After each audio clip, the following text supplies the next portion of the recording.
Okay, hello everybody. Good morning. Very happy that you all made it here. And before we begin, I'll just do a few organizational remarks, maybe repeating, but for everybody who's new, so they also know. First of all, please really be careful with the chairs, because, yeah, the tables, the desks, yeah, sorry, I'm also tired. Please be careful with the desks, the small tables. Put them up, then put the small foot beyond them, and then put them down. Don't play around with them. They're not super stable, and they will fall off if you play around with them too much, and the people from the house here don't like that. Then also, maybe just to repeat it, outside, if you're smoking, please don't throw your cigarettes to the ground. There is a kindergarten outside, and the kids should not play with your cigarettes. Use the ashtrays. They are right at the door, use them. And I think that's it. Maybe also for everybody who's new, toilets are here on the same floor on the left, and if those are full, upstairs, just go up the stairs and there are some more toilets also for you to use. Yeah, and then Hazi.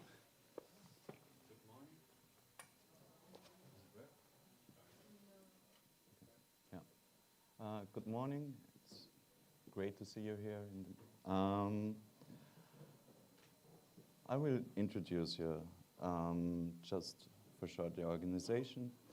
The Platypus-affiliated society, established in December 2006, organizes reading groups, public for research and journalism, focused on the problems and tasks inherited from the old, new, and post-political left for the possibilities of emancipatory politics today. Our reading groups in Berlin are on Wednesday here at the Hedwig Dom House at 6 and 7 p.m. There's also an English reading group when you want to join. It would be great. The next lectures are about history and class consciousness and Marxism and philosophy from Lukács and Koch. Yeah. Let me introduce the panel. Building a Marxist Mass Party anew. Lenin could look back on a half a century of experience of Marxist mass parties, first and foremost the SPD. The Marxist Mass Party was thus a condition for the possibility of his revolutionary politics. Numerous projects from the millennial left have set themselves the goal to rebuild something similar in order to make revolutionary politics possible again.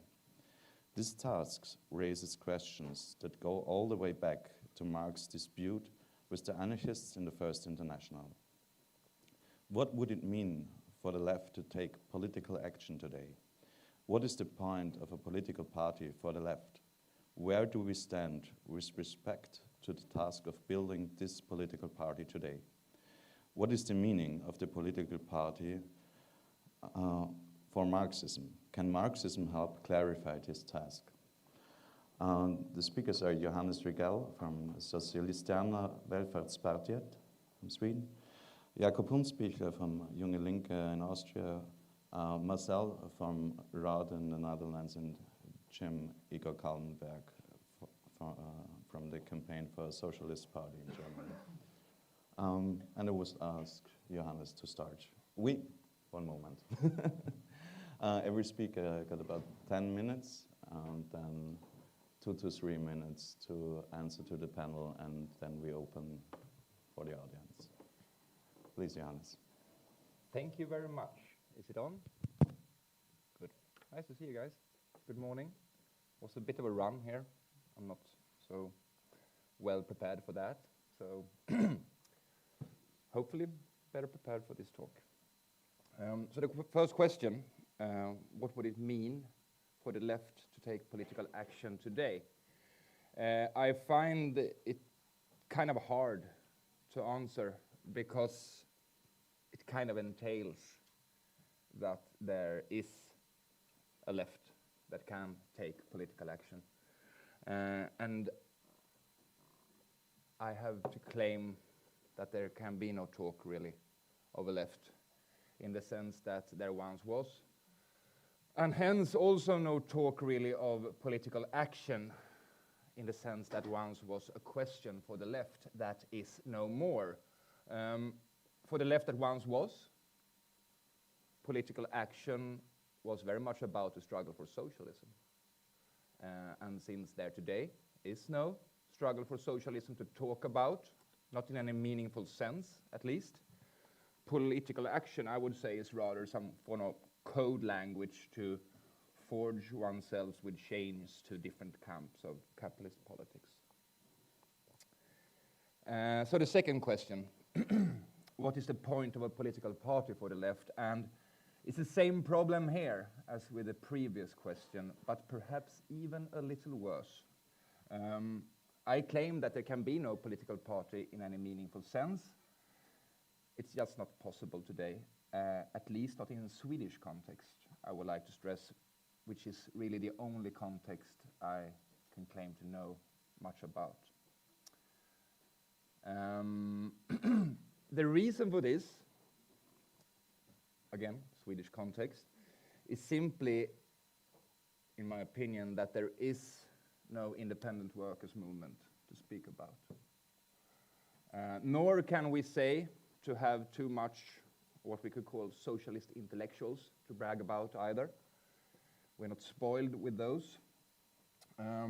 Attempts at shortcutting this problem is what I myself has made myself guilty of for some 20 years or so, before ending up here, you could say. And I dare to claim that any attempts to do this does more damage than help for long-term efforts. If we, however, allow ourselves the pleasure of dreaming for a few seconds that we are not where we are, then the point of a political party, in short, would be to advance the struggle for socialism, of course. This mainly by providing leadership, directions, and perspectives of possible goals, all to help raising levels of class consciousness.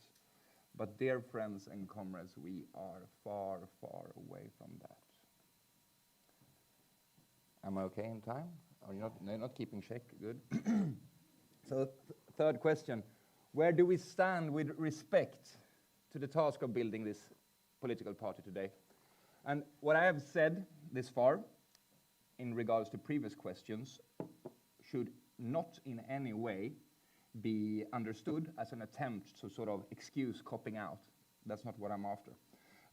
Actually, since we never even engaged in the struggle, we can't even surrender proper. And rather, I think that clarity of this situation is an uncompromising necessity for us to be able to even think about how to do any good at all in our lifetime. I think we have to start from the premise that the struggle is over and that the left died some 100 years ago.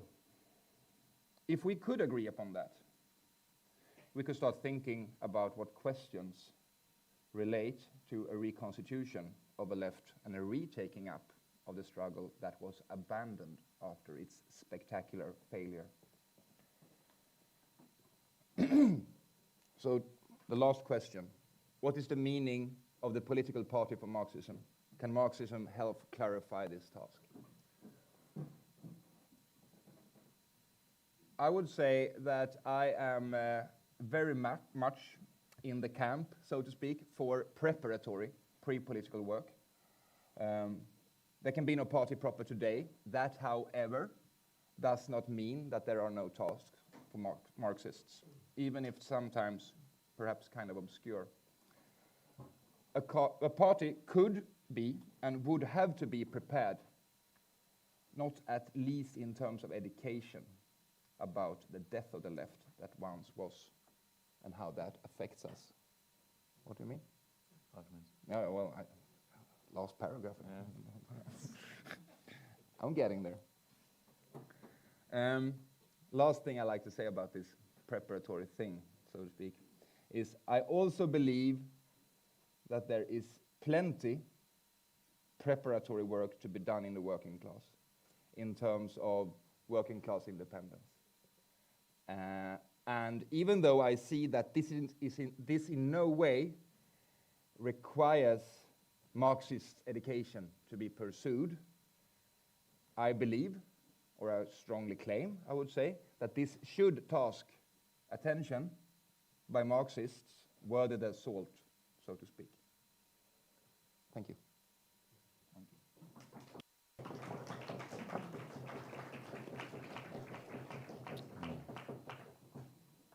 At least it is quite easy to moderate this. Please, Jakob. Hello. Yeah, thank you for inviting me.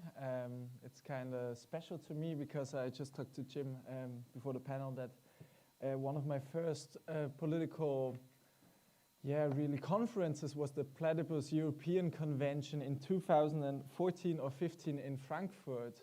I just recently have joined a youth organization, the Young Greens back then, and some of the members have taken me to the Platypus Convention because they said, yeah, go there, there's the real Marxism, that's there. And I went there and it was like all exciting. I was 16, so it was all exciting, but I didn't understand anything. But I was hooked. And that's also the reason why I said, okay, I'd like to come to the conference, because for me and for my organization now, Junge Linke Platypus has always been a very important organization in that sense that it served for us as a room for self-reflection, but also like this notion of the dead left is something that constituted my organization. Because we said, so just to give a brief history, so we were the Young Greens, and we were influenced by some sort of Second International Marxism, and with that we were kicked out by the Green Party for this influence. And after that we asked ourselves, okay, if we're not a youth organization of a Green Party anymore, which views we didn't even share, what is the task? What needs to be done? And one of our first thoughts always was, okay, left how it is today, it's dead in a sense that it's a dead end. And how do we solve that problem? So we saw two opportunities: either just give up and say, okay, it's done. And our own organization is a symptom of this. And our own organization shows that it's not possible to have this kind of revival of the left. And also, like you said, so we don't see a party where it's possible to actually do Marxism. We don't have a workers' movement where it's possible to actually talk about Marxism, talk about Marxist questions, about critique. So we just abandon all and maybe do something like Platypus. Or we said, okay, isn't it possible to know all this, to have this in mind, and consciously still try to do it, but with the consciousness of knowing that it's probably all just gonna fail. So that's also what we started with Junge Linke. We made a means to an ends, because we said when we founded my organization, we said what our task is in the next 10 years is to found a political party, or to form a political party for which the questions of the left and the questions of Marxism arise from the real development in the society. The questions of reform or revolution, they're not questions that affect us today in a sense, because society doesn't bring them up. We bring them up as something that the history of the left pushes us to, but it's not something that arises from the questions of how to achieve freedom today. So that's what I think is probably the connection between Junge Linke and Platypus, and also why I'm sitting here and why I find it interesting to not talk about too much about my organization and why it's the best, because I'm not here to agitate any of you. That's not my interest. I'm here to have a nice discussion, a room for self-reflection, and a room for exchange. And that's also something, but there's something that's changed in the last years, I'd said, because I had recently had an interview with the Platypus. I think it's the review, but I think it's online in German. And one of the questions there was is the connection, or what is the importance for Platypus plays for Junge Linke. I think that changed something, because I said we had this view that there was a dead left, but that you could still advance consciously and say, okay, isn't there something possible? Can we go the next step where questions like reform or revolution get a real necessity again? And Platypus has always been this room for reflection for us, this room for thought, this room where we can learn about Marxism and the tasks it plays. But through that, it became closer. We became closer and closer. And I think today it's fair to say that it's probably not this room for self-reflection anymore. Probably won't be in the future, because for that self-reflection, you need to have a distance. And Platypus has always been has viewed Junge Linke as part of the dead left, and I think this is not the point anymore, because the connection became too close. And so we more and more have to be viewed as I'd say something hopeful, something you'd hope that it plays the right role and it turns the right direction. But that's not the point why I joined Platypus reading groups. I joined Platypus reading groups because I wanted to ask myself, is this all right what I'm doing here? But I didn't want to justify what I'm doing. I wanted to have a place where I can think about it and still have this other part of me that's actually doing political work without being political. So that's what I think is for me important and interesting today to discussing also with this other guest, is so how does this notion of a dead left and still doing political work, knowing that it's not possible to do political work at the moment, how does this change over time, and what effect does it play? I'd say on my last points that I find it most interesting to maybe see the similarities between our four approaches, I'd say here, but also the differences, and bring them together in a view of what does it have to do with Platypus, which is creating its own history and its own footmarks in the left, because for Junge Linke that's really true. And I'm really happy if you have a lot of questions, because I think what my organization represents and what it does, you can all probably read it up in English in the next 2 months, but I'm here for having a good discussion. So thanks if you do that.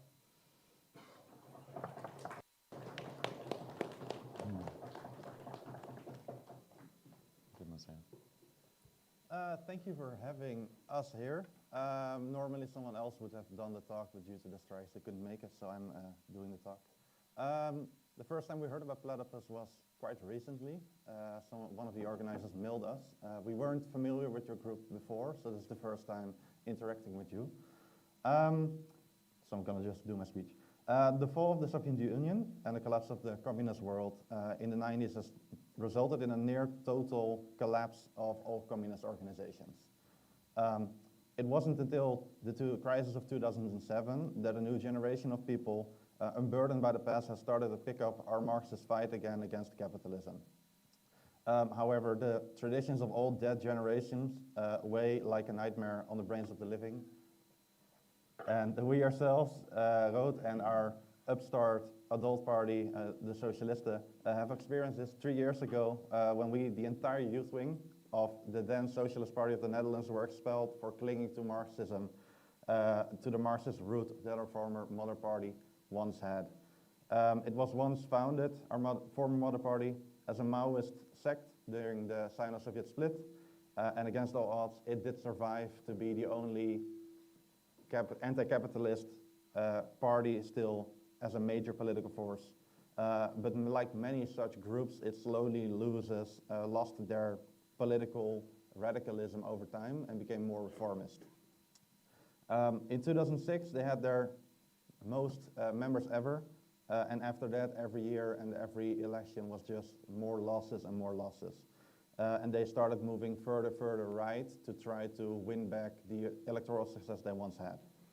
The adult cadre of the party was firmly social democrat at this point, and deadly afraid of the worst communism, ironically given many of them founded the original party in the 70s. And ironically even more because they still used Marx in imagery and in internal educational documents.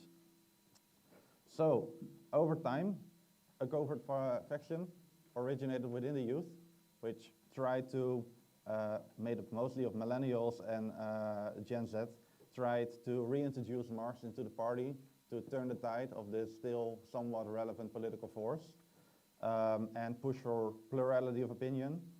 But this just escalated into more and more conflicts over time, with people making statements, and eventually it resulted in purges of members, purges of the most favored by the people, the candidates for the youth party, and we were all expelled, the entire youth wing, except for maybe 12 people from the party at once.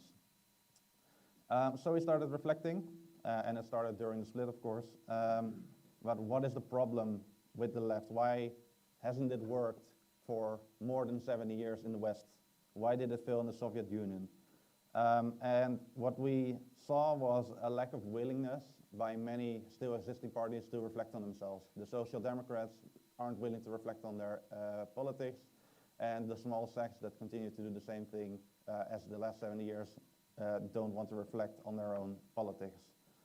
The Socialist Party that we were expelled from just kept saying it's not our time yet, even though they lost every election more and more.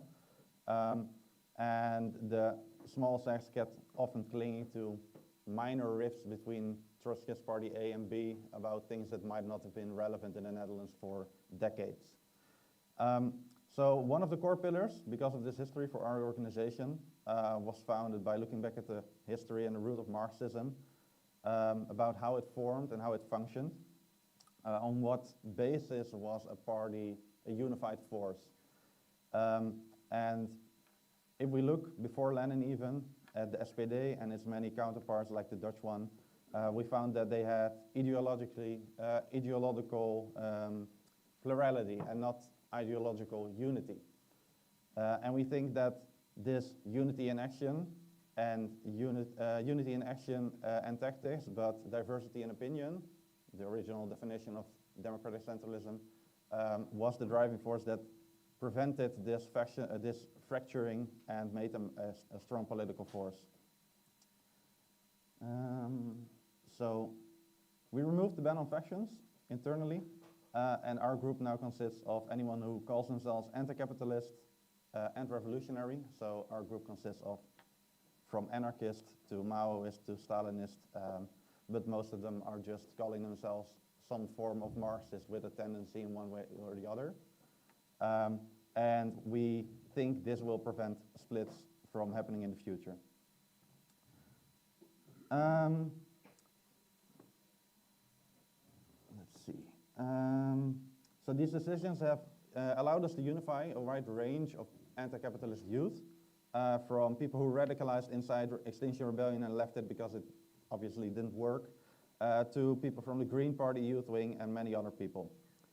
So what should a party do? And what should political action look like? So our party, our political action is several things, but it's also mainly training cadre for the future. We need people trained to be political leaders in the future to build up more workers' power. Because working class power doesn't just come into existence. Unions don't just exist. They need to be built by someone, and if no one's doing it, it's going to be us. And so you train them in many different skills, practical organizational skills, education, and we try to come up with new tactics that fit our material, political, and social conditions at home and in the world. So in this way, we bring together the anti-capitalist youth of the nation. I'm going to skip a bit because I'm... Let's see. Yeah, so how can Marxism help us understand what a party is in the essence? The party is the political expression of the consciousness of the class itself. It is the coordinating organ of the interest of the class aware of itself. It is the vanguard, of course, but not a group that can will class conscious into being. It has to really exist. The unions, the working class, the SPD, and its contemporaries, what they had in the past were social clubs and knitting societies, socialist bars, children nature camps, its own media, beyond just heavy political newspapers. And all those things held together to create a real class-conscious organic need to create a class that is not just a class in itself, but a class for itself. And from that, you can recruit people. The most class-conscious people in those circles will naturally see, we need to do something. I will go to the strongest or the party to help and bring their ideas and their experiences with them. A comrade of us dove into the history, and they saw that 90% of recruits came from these social circles in the past, in the SDAP in the Netherlands, instead of people who just joined because they read books and thought Marx was right. So a Marxist Party is more than just the vanguard of the most class-conscious worker. It is also the education of new cadre. It is also the bubble of the social media, the book clubs, student groups, tenant unions, and all the other social clubs around it that aren't a core part of the party itself. It is both the teacher and the student of the working class. It refines the ideas, and it refines the ideas of the masses, and it is the creator of the masses as a group for itself. It's the plurality of the working class, as well as its unity in action, and a break with our history of sectarian purity politics, and breaking with intercurrent infighting, breaking with being subject to geopolitical interests of the communist state of the old time is necessary. Thank you.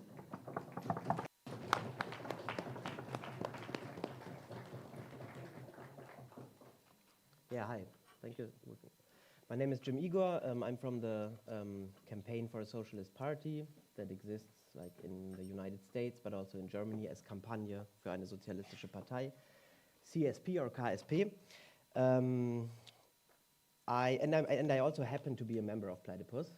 I'm just like notioning this, especially now that like everyone here, yeah, you had kind of your Platypus coming out on this panel, but I have to say, I try to really discipline myself not to talk Platypus here, but this commentary, I have to say that it's not that easy to be in Platypus just saying on a panel, you agree with the death of the left.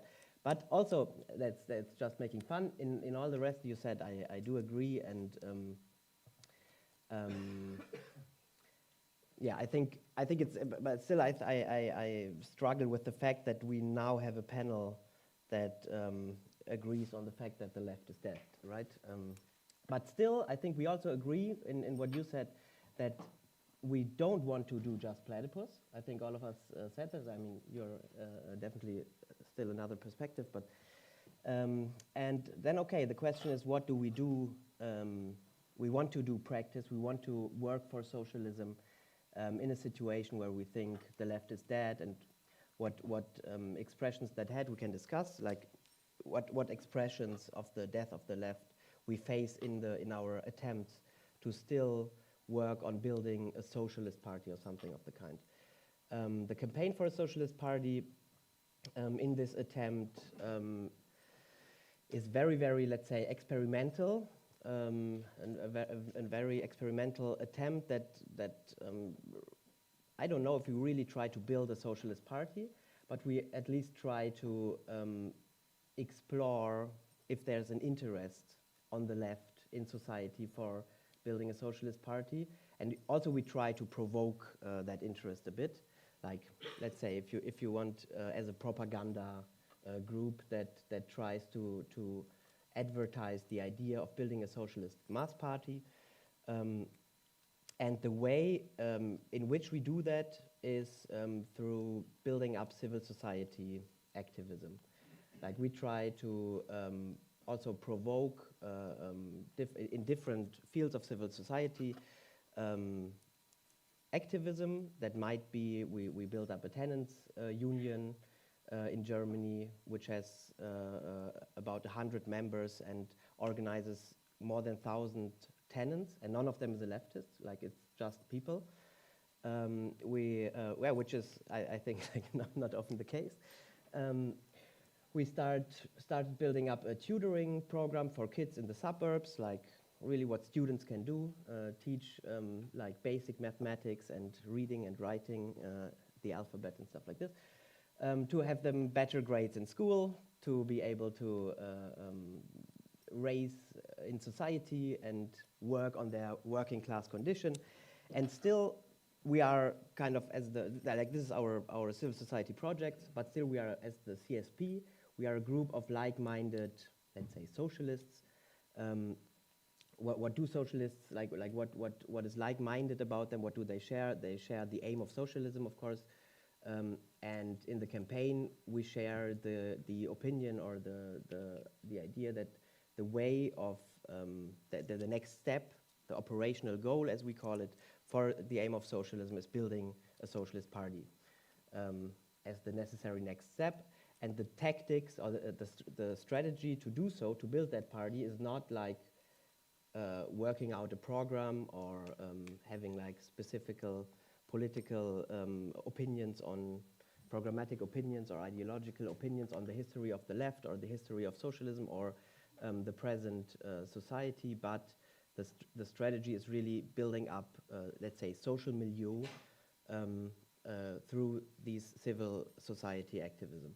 Like, of course, we don't think that we will build up really a social milieu, the social milieu which would be the object of the critique of the Marxist critique of the Socialist Party. Like, that's a bit of a like megalomaniac aim, and I personally don't think like that is really what we're working on at the moment, to be realistic.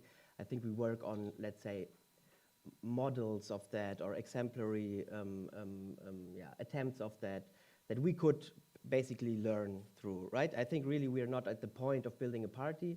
We're at the point of building on ourselves, educate ourselves on how like the metabolism of society works, like in the microcosms of whatever, a neighborhood, a workplace, and so on.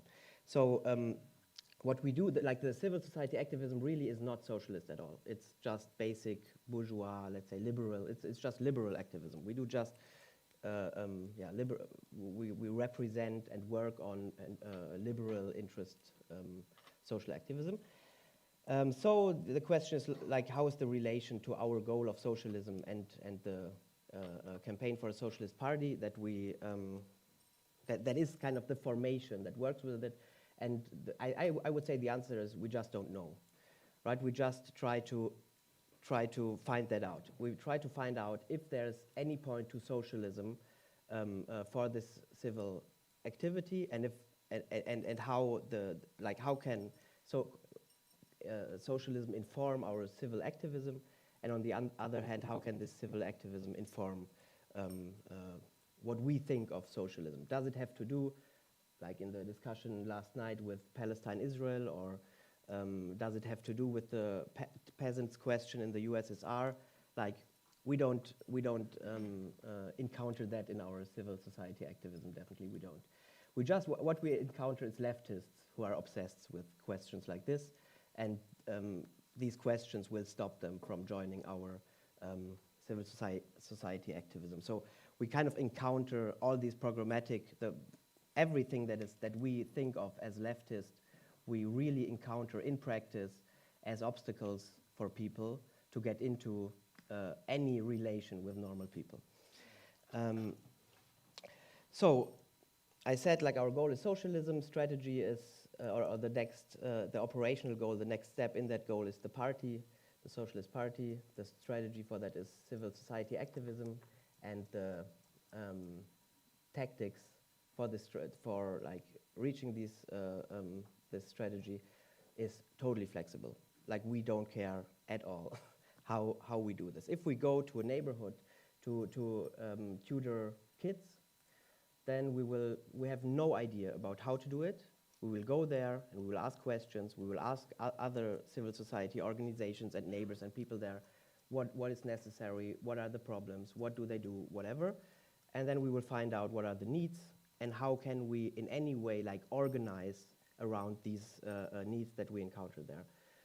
So there's no programmatic way of doing stuff. The only way of doing stuff is, like we say, independent from the state. We want independent action of the working class, whatever. Like, we don't encounter them as working class. We encounter them as tenants, as kids, as parents of kids. Like, there's, like, even the category of working class doesn't even evolve in our practice, right? It doesn't. It has no role in what we do.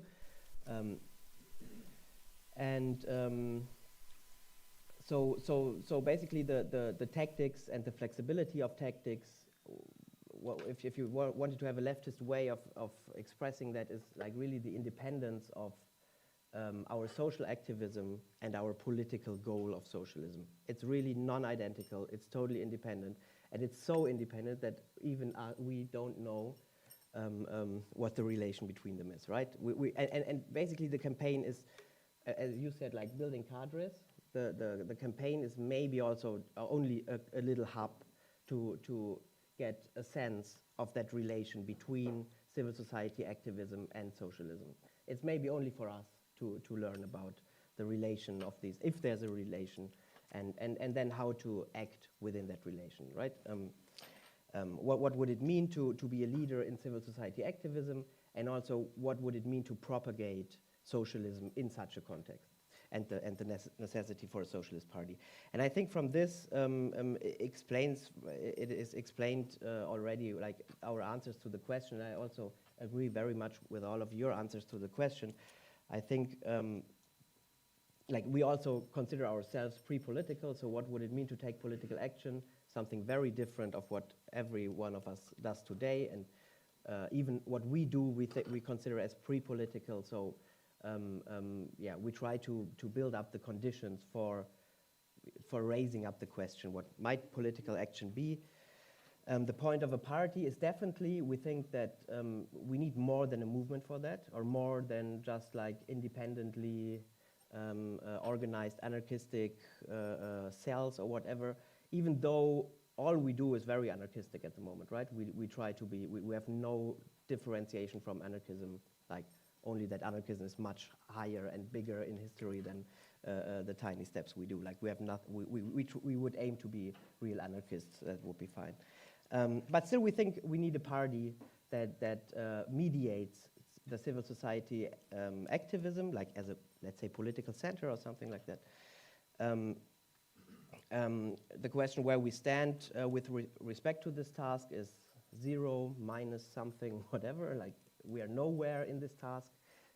We think we don't even though we call ourselves like Campaign for a Socialist Party, we are really in that field, we are only a startup. We have not a business model that works in a market or something, if you want the comparison, but we're really a startup, like checking what a business model could be. Like we are not a startup at all because we don't make money in that end, but just a comparison. And is Marxism necessary to clarify the task? I'm really not sure. I mean, most of our members think about themselves like as motivated to do this by Marxism. So do I.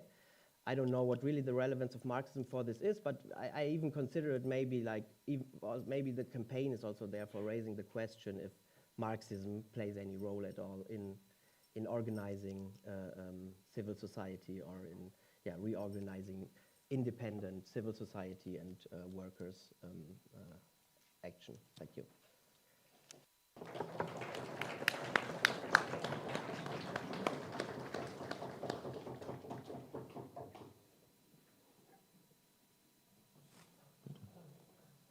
Is it my turn? Yeah. All right. So now we're supposed to comment on each other, right? Yeah. Thank you. So thanks. Nice to listen to you guys.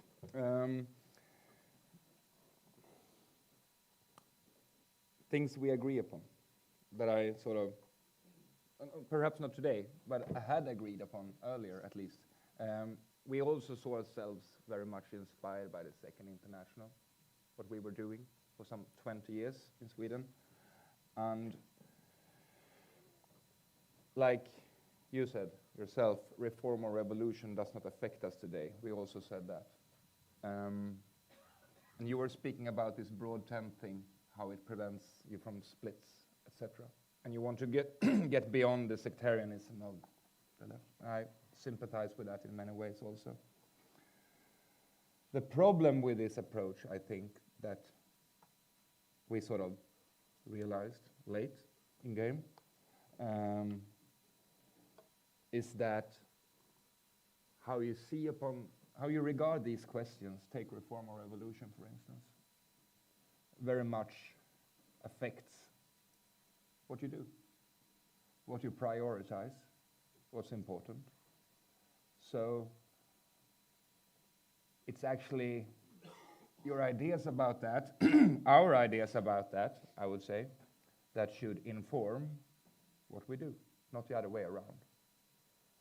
So I don't believe in that anymore, even though I see many healthy signs in sort of wanting to believe in that. I sympathize with the intention, so to speak, again. But there are problems with that approach, I think, that will bite you in the ass sooner or later. Thanks.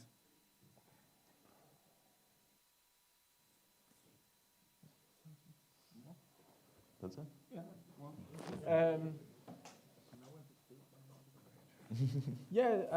Thank you all. I found it very interesting. Some of your remarks brought up questions for me mostly. So one was used, Jim, so to say, okay, what does it mean to have like this platypus influence in one sense, and then it's a total different approach, what you do with it. So I have a question, maybe you also for the whole room is interesting.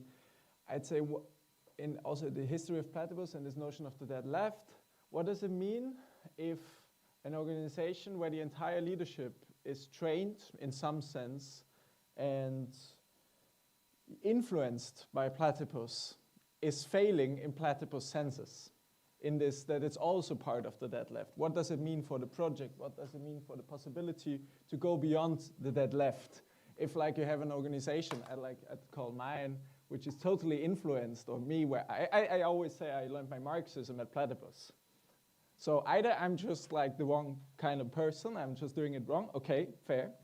That's possible. What does it mean for the possibilities? Do we just need other people who are better, who are smarter? Or is it that the project is not possible at all? So that was something that raised in my head. And then also I think it's kind of interesting how there's some kind of,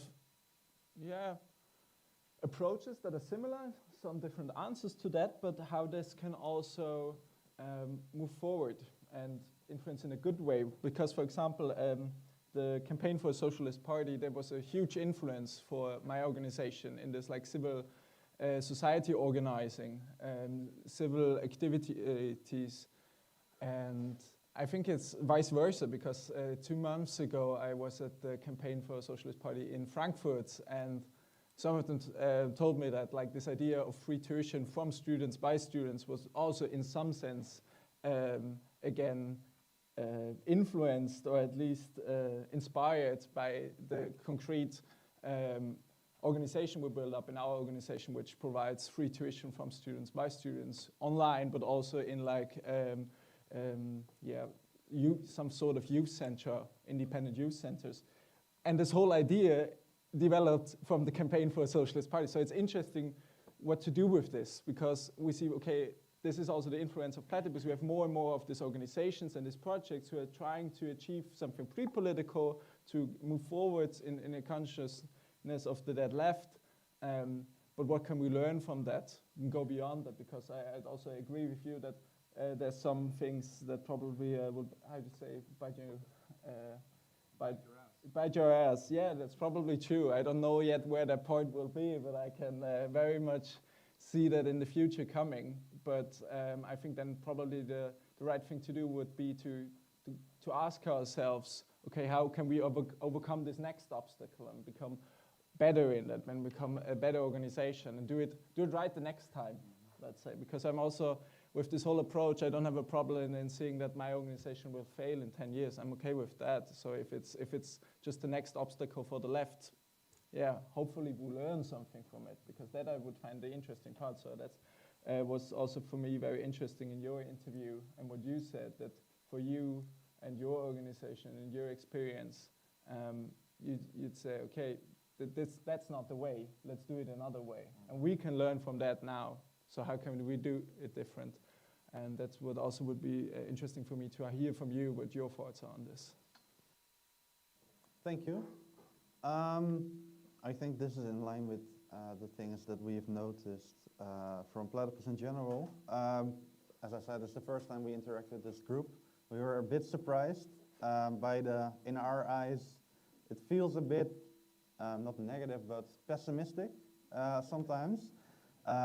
No workers' movement is possible, there are no intellectuals, it does more damage than help, and we should like, it completely goes against everything that we try to do.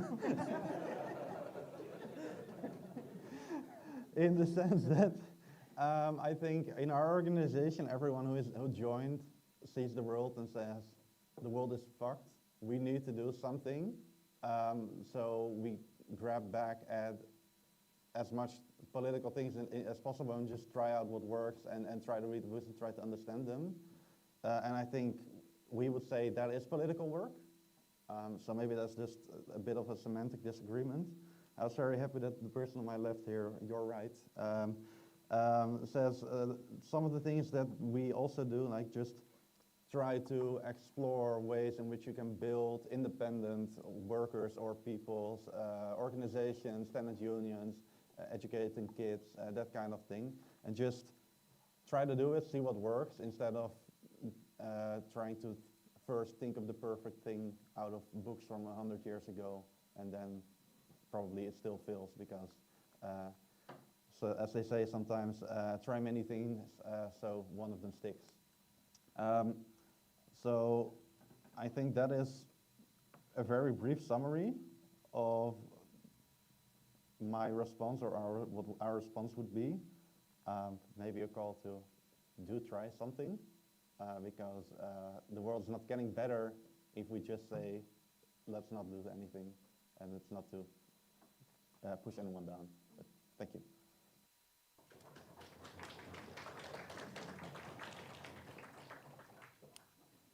So I'm not a totally disciplined. Please allow, panelists, please allow me 2 platypus comments to bring home, like 1 or 2 platypus points, not bring home, but a notion.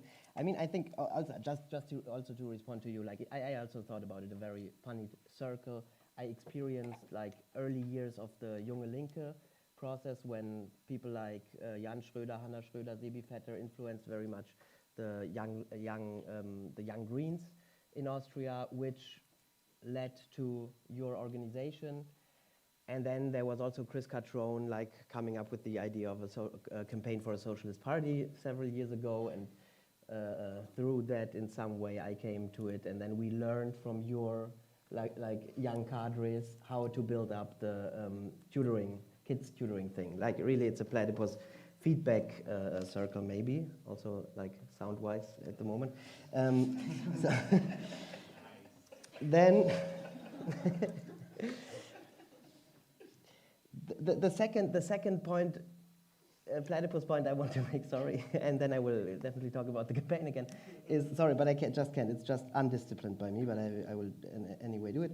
You said, okay, we can maybe fail better next time or something like this, you know, and now we're at one task, next obstacle, next task, maybe we fail, but we can reflect on it. And I think it might be a problem for platypus, let's say, or the existence of platypus is now taken for granted by leftists, so they can think, oh, maybe we can learn from failures, because there's platypus to reflect on it, and we have this hub of platypus to reflect on our failures. Like, the existence of platypus might already have this kind of influence on leftists, on existing leftists, non-leftist organizations. Okay, but now I will advertise my organization, the Campaign for the Socialist Party, again. One point I didn't mention, and I want to agree with you very much, and I thank you for not being platypus injected already. So the building up of independent civil society activism, or having what I said was the important point here for us is the non-identity of our political activism and this so-called social activism. In this, we of course, like the notion in the prompt, is the first split in the first international between the anarchists and the Marxists, or Marxism coming out from the critique and vice versa of anarchism and I'm sorry, yeah, the critique of anarchism. Okay, I don't have to make the big historical line. the anarchism and the Lassalleanism, and the question is is something like that still possible? But it would only be possible in accepting the non-identity of the political and the social struggle, which would mean that in our social struggle we don't try to like bend them to any programmatic socialist points, but do it on the ground of their non-identity. Another point I would like to ask also you about your experiences and stuff like this is electoral politics. Like if I say we want to build a socialist party, then what I do not mean at all is having anything to do with electoral politics. Like we don't run for any offices or something. No? I'll come to it. We won't run for any office or letting our like energies being absorbed by campaigning and electoral politics, but what we think as the role of the campaign is like the mediation of civil society activism, and we don't like jump on liberal civil discontents with our program trying to bend them towards socialism or something, but we rather try to build up now the socialist or the social movements that may play out in 10 years, so that we have like written the campaign in the DNA of the civil discontents in 10 years, but not like jumping on movements that come up now. Okay. No, Jakob want to answer also, so we couldn't make it, I think. Okay. I think Andreas, Aaron, Stanley, and yeah. Start with Andreas, please. Yes, thank you very much all for your presentations. I'm happy that this panel is happening. And I want to start my question with reflecting on yesterday, what we saw. I think it was a very interesting day in terms of the leftist organizations we hosted and the conversations we had. And one thing it got me to reflect upon is the meaning of a sect. Because in the afternoon we had Roth with a workshop, we had another Mike McNair-inspired project from Germany, and in the evening we had a very intense discussion between the Spartacist, the MLPD, and a historian. And I just came to think about like a sect not being identified by a maybe like obscure political position or like a small number of people or an ideologically fixed program, but a sect maybe being, you know, characterized by the idea of applying a moment from the history of the left to the present. And in this regard, I find it very interesting that there is maybe not such a big difference between, you know, what all of you have described as a major problem within the left, that is like, you know, ideological battles that are completely removed from reality, right? Which all of you try to avoid in that sense, but under which, you know, like by what means? By referring to another historical moment of the history of the left, and that is the Second International, right? So I think, you know, in that regard, and maybe it goes, this is like a challenge also to what you said, Johannes, ideas matter in that sense. Like, I think all of your accesses towards civil social organizing, towards political or pre-political activism are very much mediated by ideas about the history of the left. So I kind of like, you know, want to get you to reflect on that, because the idea of Second International Marxism, it's not the first time that it has been brought up. And I'm not talking about like Mike McNair or Bhaskar Sunkara like 12 years ago, but also the new left. So I would like to ask all of you, why is it that Second International Marxism, which is a concrete historical idea, you know, or at least a concrete historical tradition in that sense, can serve as an inspiration for what you are doing? And the second question, just very briefly to all of you, I mean, maybe not all of you agreed that the left is dead, I don't know, but I would be wondering, like, what is the left? And by what criterion, so to speak, can you all say that it's dead?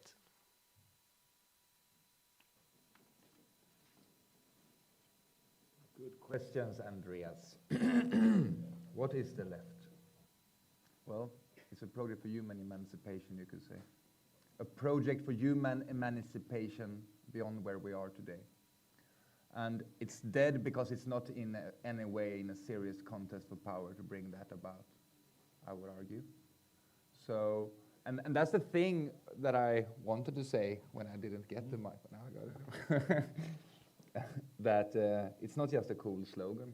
It actually matters for what you do if you take that on board, so to speak. And did I say that ideas doesn't matter? If I said so, that was wrong. That was not what I meant, at least not what I mean today. And that was sort of how we perhaps thought about it, yeah? The connection to what was said here about reform or revolution. But my point was that it does matter.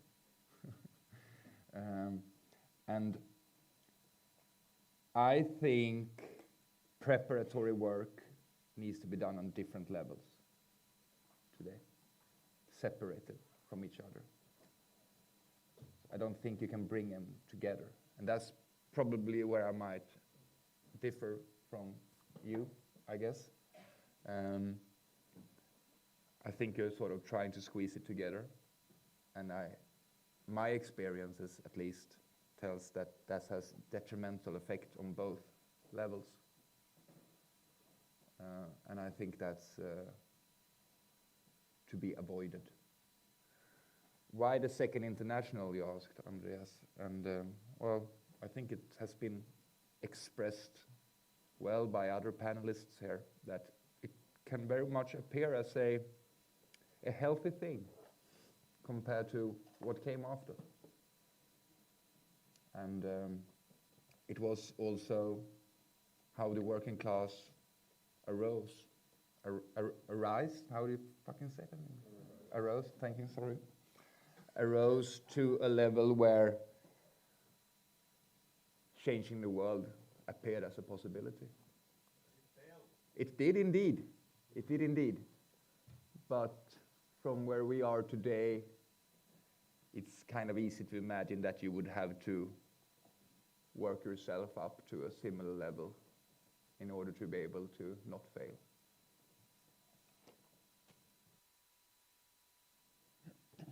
Yes.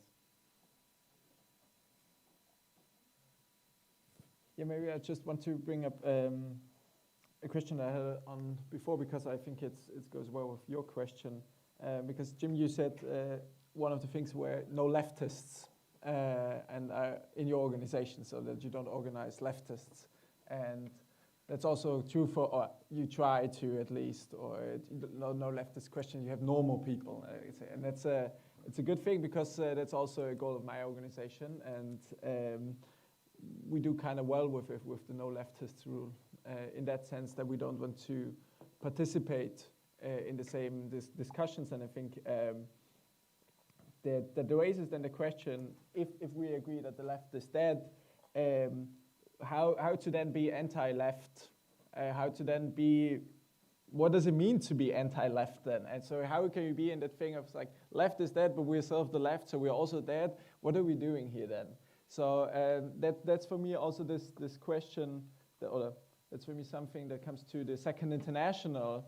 So we see that it didn't work. So like millions of workers organized, it didn't work. They're like the best parties, the best thinkers we still have, it didn't work. How are we still sitting here in like this, really like down point of the left in historical terms, and I'm thinking, okay, we can do better. We can overcome that. It's a question I don't have an answer for. I don't have an answer for that, but it's a bit like Jim said. We are trying to examine if if Marxism is really still that answer, and at the moment most of us see it as a helpful tool to get a grasp of society and change, and it's possible that we have to go beyond that. I probably think you're right that this focus on the Second International is some kind of sectarianism. It definitely is. And the task would be to go beyond that, to go beyond just like, let's do it again, but different. What would that mean? And I think that that's the task to find out. And you say, okay, you can't mix these two, so like this trying to do political action and this reflection. I'd say that can be true, because I think it's a very interesting history we have with your organization. But to me, it's the same. It's a bit of a wager. It's not that I can say, yeah, okay, so you tried that, so it's not possible. I think that there is this room of possibility that me and my organization are trying to find out, is there another way? Is there a way to connect both of these? And we're failing, but we're constantly trying to do better. It's not enough. But I think the most important thing is to have this radical honesty to yourself, and to have this like places where you can have this radical honesty, this self-reflection. And that's also something Jim said, and which is kind of difficult, that some parts of the left now take platypus as granted as this room for like self-criticism. And I think probably, I also said before, that's becoming a problem, our relationship to platypus, that's becoming too close, so that it can't serve as this room for self-reflection anymore, because in my view, we're sometimes not seen enough as part of the dead left as well. We're seeing something hopeful or something that you can get your hopes into. That probably we have to build something with a similar,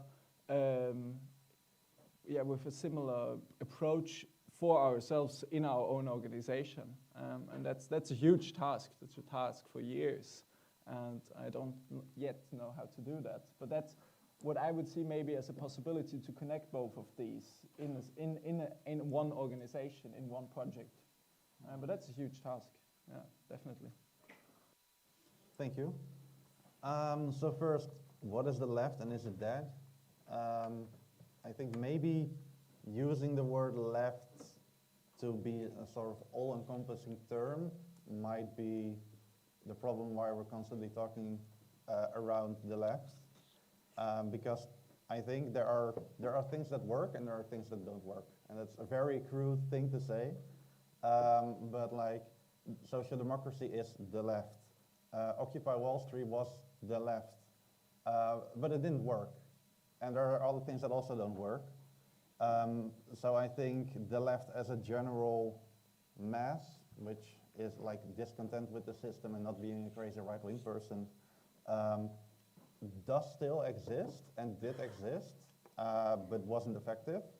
So what we need to do is somehow just try things out that seem logical and might work, see if it works out. And that is also what we, as an organization, because of our history, went back to like the Second International of a plurality of opinion, because we came into a big conflict and we split off because of this strict, there's only one line within the party allowed and you should follow it. So for us it was very natural to look back and see, oh, it used to not be like this. So why don't we just try it again and see what works? And if it doesn't work out, we will see and we'll try something new. No leftists allowed. I agree with that. If you define leftists as people who refuse to re-examine their own position and opinion, such as some people who are in sects and still do the same thing as when they started in 1970. And I think combining praxis and reflection is something that should be done specifically, because in Marxism you can't find out what works if you don't try it. You can't just sit with people in a room and try to think of the perfect system and then put it into action, because when theory meets reality, you always have some factor you didn't take into account or you misjudged. So that would be our answer to that. Thank you. Okay, so what is the left? I just want to say, like, our organization, like the campaign is of course a leftist organization, like, and our members are leftists, but only the civil society projects are like in the leadership of them are leftists, our members, but also other leftists. But the membership of these organizations and the people we organize there are non-leftists. What is the left then, and what does it mean that it's dead? It is like I think the left, like there are many very well talented, even trained and educated organizers in the left, but they are dead in the sense that all their energy and their capacities are like spent in vain in strange, unproductive constellations, organizations, contexts. So the campaign tries to make them useful again. That is what the left is: talented people who also learn stuff like in specific fields and different fields. And but they have no way of using their capacities, and this is why the campaign wants to approach them, and we want to get you to join the project. So then there's the other question of the kind of historicity of the task of building a party. Like we can say, oh, if there's no party, we need one, right? Like it's true for any time in history, in a way, like as long as there's capitalism and no party, then we have to build a party. So yeah, there's a strange ahistoricity of that. I can't like really resolve that. I can just notion that we are like, last night we had 3 boomers on the panel. Today we are 4 millennials on the panel, right? And what is like the relation of these generations? What is my problem? Like I was a leftist before Platypus, and I'm a leftist still, a socialist. I adored the new left and my parents' generation of what they did, how free they were, how organized, how political, whatever, blah blah. We had that like experience as a model, but they failed to give us a party, and we are, as the millennials, also failing to give the next generation a party. So this is what I can say like about the historicity of this task. Like maybe we're old members of the last generation of leftists who think like, okay, let's take the last chance to fucking build the party. Why did our parents not do it? Why did we not do it? Like this is true, but we have to do it, definitely. There's no way around that. Yeah, okay, that's, so I hope also for you, like, don't get fucked with electoral politics. Like all the attempts fail because people go for electoral politics too early, and then they get jobs, and then it's fine, and we still have no party.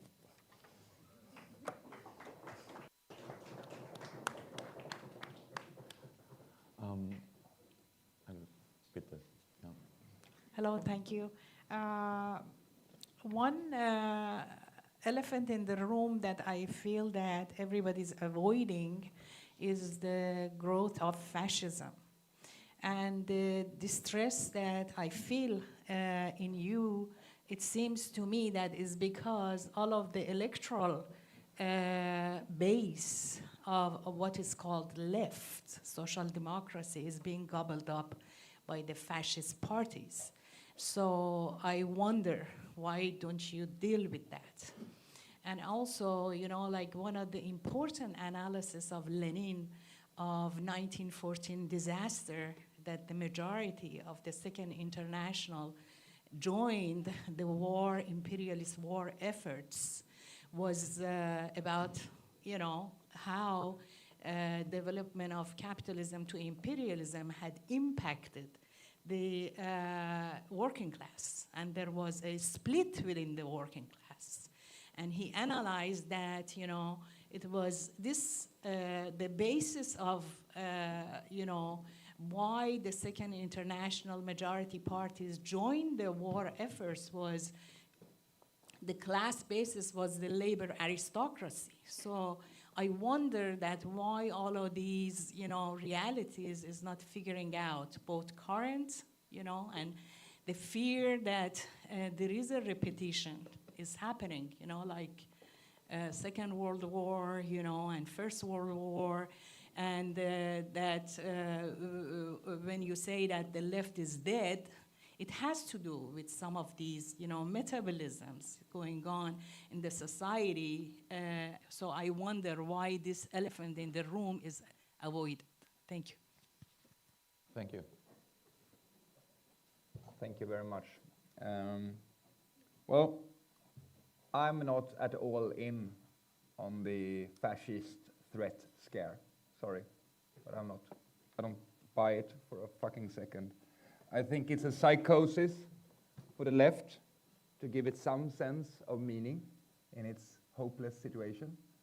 And I really think that the issue we are suffering from, the elephant in the room, as you said, is that the dead left does not want to realize it's dead. That's really the problem, because that's what prevents us.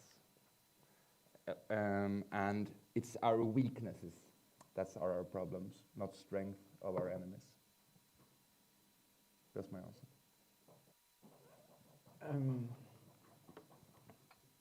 Yeah, the fascism question reminded me of something that was on the panel yesterday, because I don't know who, but one of them was asked about the actuality of the dictatorship of the proletariat, and he first couldn't understand the answer, and then said, "Oh yeah, dictatorship of the proletariat. It's a very recent question, so like it was just on the news or something like."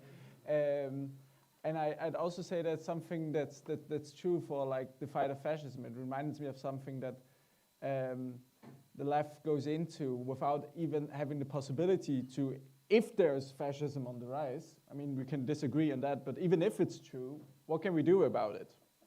And if we're not in a position to do anything about it, why do we need to discuss if it's true that fascism is on the rise?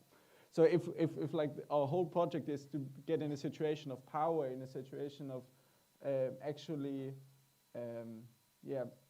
acting with society, then we need to do that first and not talk about whether fascism is on the rise now or yet or not, because there's nothing we can change about it. And I think that's also true for a lot of topics that were raised yesterday, like the whole leftist conflicts, Israel-Palestine and all of that. I mean, you can discuss who's on the wrong side and who's on the right side, but what do you change if you sit here in Berlin and talk about it?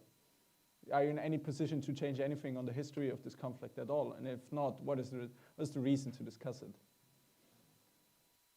I think the question of fascism is a very interesting one. I think it is relevant to the extent that we have to deal with it one way or the other.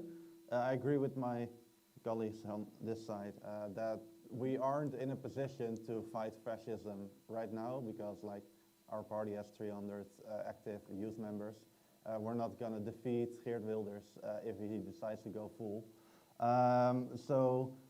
But it is important to at least understand the causes and understand what might happen if it really goes further than just rhetoric and small politics right now, because it might mean trying to evacuate or having contingency plans if it's really going to escalate.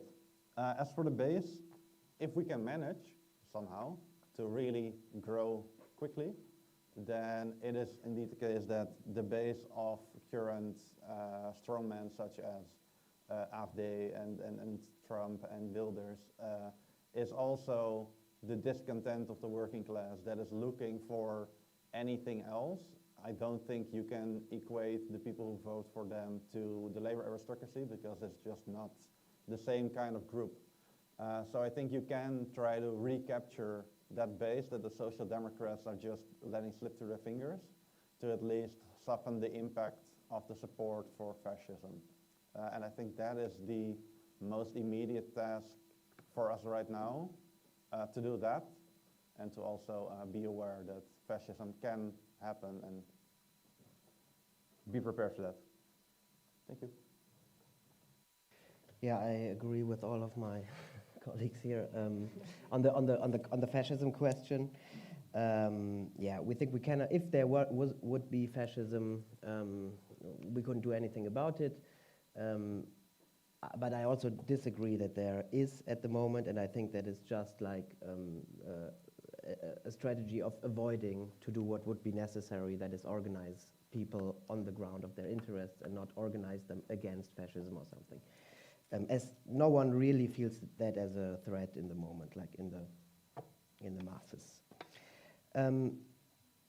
I rather, yes, think like the only anti-fascism, if you want, so you can do at the moment, and maybe you think you should, is really build up the basis for a conscious, independent, self-organized working class activity, movement that that would be like the only weapons that can stop the fascists would be the weapons in the hands of the workers, and not claiming for the state to do anything about the right-wing parties or something like this. So like our anti-fascism is really our civil society activism, and we even, you could say, like we tackle to the right. We speak with right-wingers all the time, like not right-wingers, but the people we organize in the tenants union, the people we encounter in the tutoring thing. They are nationalists of any countries, like of any kind. They are racists, whatever, you name it. They sympathize with the AfD. They might. Some of them are cops. Some of them are social democrats. Whatever. They are like normal people. These people leftists would never talk to. This is how, like, we tackle really this is where we tackle to the right, and tackle to the right, but also tackle the right, and meet them on the ground of our activity. And even the AfD might be an example of what we failed to do in the last decades, right? They built up, not really, I mean, they are not an example for us, but they are organized like in local communities. They have like their pub nights in small towns and stuff like this. So when I said like there is no party that the New Left built, of course I forgot one. There is one. There's the Green Party, right? And just to give you an example, what they did in a specific way is what we want to do.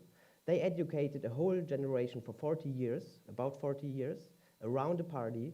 They are now like in all the administrative sections of the state. They are in the schools as teachers, as politicians. They are in the state administration. They are everywhere. The Greens. Like, why do kids now learn about climate change? Because for 40 years, the Greens as a party of the New Left built up.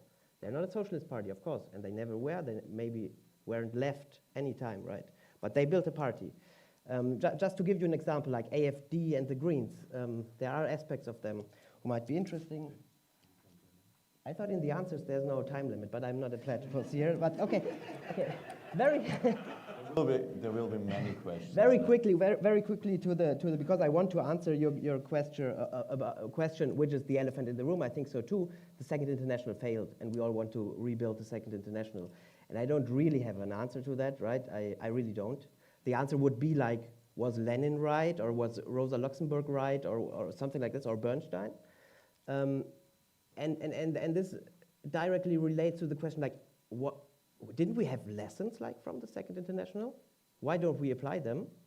And I just think they don't apply. Like the Second International, the Third International then, and their critique of the Second International related to the critique of a functioning party that was an objective factor in society, right? That they existed, and it was criticized by the revolutionaries, Lenin, Luxemburg, and so on. We don't have that object of critique, so we also the lessons, the so-called lessons of that don't apply to our situation. Okay, Aaron. Thank you. I want to raise, I guess it's kind of three different historical moments that seem to be raised by this conversation and the questions that have been asked in the form of the left, which, interestingly, the panelists all seem to encounter as both an aspiration, like we aspire to be the left, but also as an obstacle. That the existence of the left as it, as you all encounter it today, seems to taboo certain practices. There's a similar discussion you all are having, it seems to me, about Marxism. That Marxism today as a guide to action seems to taboo certain social and political practices in a way that you find unhelpful. At the same time, there's a desire to be Marxist. Because what was the Second International besides Marxist? And I think this raises kind of two different historical moments. The left raising the bourgeois revolution, which is the origin of the left, right? In the French Revolution, that's where the term literally comes from. But the idea that there is the necessity of clarifying the possibilities for transformation of society and the opportunities to further human freedom, and that the left constitutes that force in society, and that this can happen through the open-endedness and freedom of labor. That would have been the idea at the time. And then the Second International is kind of the other historical moment that seems to me to be raised as, I like the way Andreas put it, a sort of anti-sectarian sectarianism, a desire to uphold a certain moment in the history of Marxism in order to protect against the way that Marxism in the forms around us today seems to you to be tabooing activity. And so I think I would like to ask you all to consider or just answer the question of what was the Second International and why was it Marxist? And the fact that the Second International is Marxist raises implicitly already a split politically within the working class, that there would be a Marxist party as opposed to any other party, right, as opposed to a liberal party or even as opposed to socialism or anarchism, that there would be a demand for a Marxist party, I think already raises the question of the crisis of the politics of the working class that are inherited from the bourgeois revolution and earlier forms of socialism. So what was the Second International? And then just on the question of fascism, just because it was raised, it reminded me of something I read, I believe in State and Revolution, but it might have been Notes of a Publicist, I can't remember. Recently, where Lenin's talking about fascism, and he's talking about the Italian Communist Party, and he says that fascism will be a wonderful opportunity for the working class and for the struggle for socialism, for proletarian socialism, to learn that the demand put forward by the Marxist Second International, by social democracy, the demand to constitute and organize the proletariat as a class, organizes not only the revolution but the counter-revolution, and necessitates a split in the working class, that the crisis of capitalism actually reappears in the working class, and that fascism is an expression of that. So I just wanted to raise that because I think that the specter of fascism that's raised by the left does have a historical content. Actually, I think that there is a question of the split in the working class movement. What is proletarian consciousness, and why is it that Marxism existed at all? Why did it seem necessary to be Marxist as opposed to anything else? Thank you. Someone wants to answer? There was a ton of questions there, and I can't answer all of them, but I can give an attempt at a few. My point isn't really that Marxism is taboo for certain practice. I don't really know how you formulate it, but I don't really recognize my own thought in it. But what I think is it's not possible as a political practice. That's my point. And that's why I speak for this preparatory work, because conditions need to be explored if they can, conditions to make things possible. So it's an explorational task in a sense. You asked what the Second International was, and it was an organized force of masses of workers in the developed countries of capitalism, in the belly of the beast, so to speak. And it was an international force. And it was Marxist because it had working class seizure of power as its horizon, which I think is crucial for something to count as Marxist. It's sort of the ingredients in the soup. Yep. Then I don't remember the rest of the questions.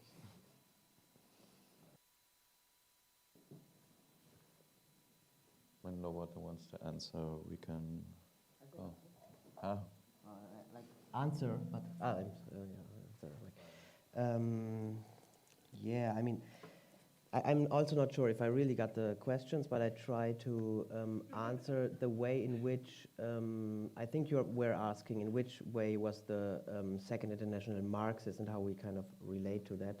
And I for sure have no sophisticated answer in this, but I still try to make sense of this in the way that I think that something we think we have learned, let's say, from Marxism, is that we do not identify the social and the political action, or let them reduce each other to one another, right? We try to really hold up the non-identity of them, which is maybe, or was in the for the Second International, the non-identity of social and political action.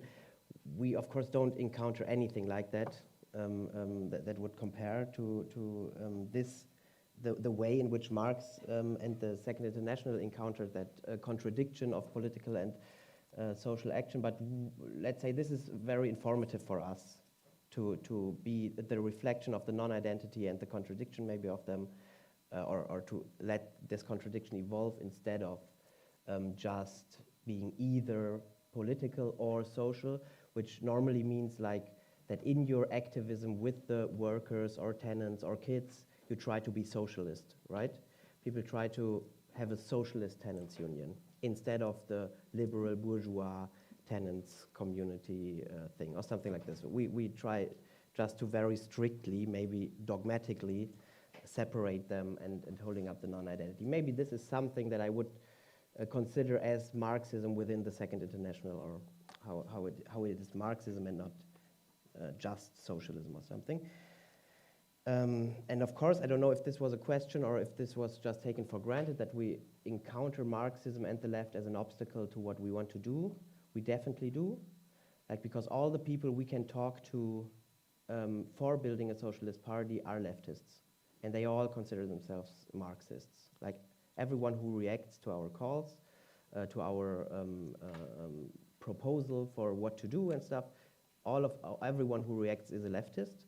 And they come with ideas from the left that are definitely obstacles, right? They won't want to work with cops in the tenants union. They don't want to, whatever. They have, right? Every couleur of the left has their own like obstacles that stops them from the practice. Is it like feminist, the gendering thing? Is it anti-wokeism that stops them from like talking normal to people? Is it whatever, anti-fascism? I don't want to talk to Ukrainian nationalists or pro-Putin, Russian, whatever, defenders. I don't want to talk to anti-Semites, racists, whatever, right? Like every couleur of the left is a very obvious obstacle to all we want to do, and we have to work through that. We have to attack it and say, let go from that, just talk to the people. Like we encounter it very much as an obstacle too.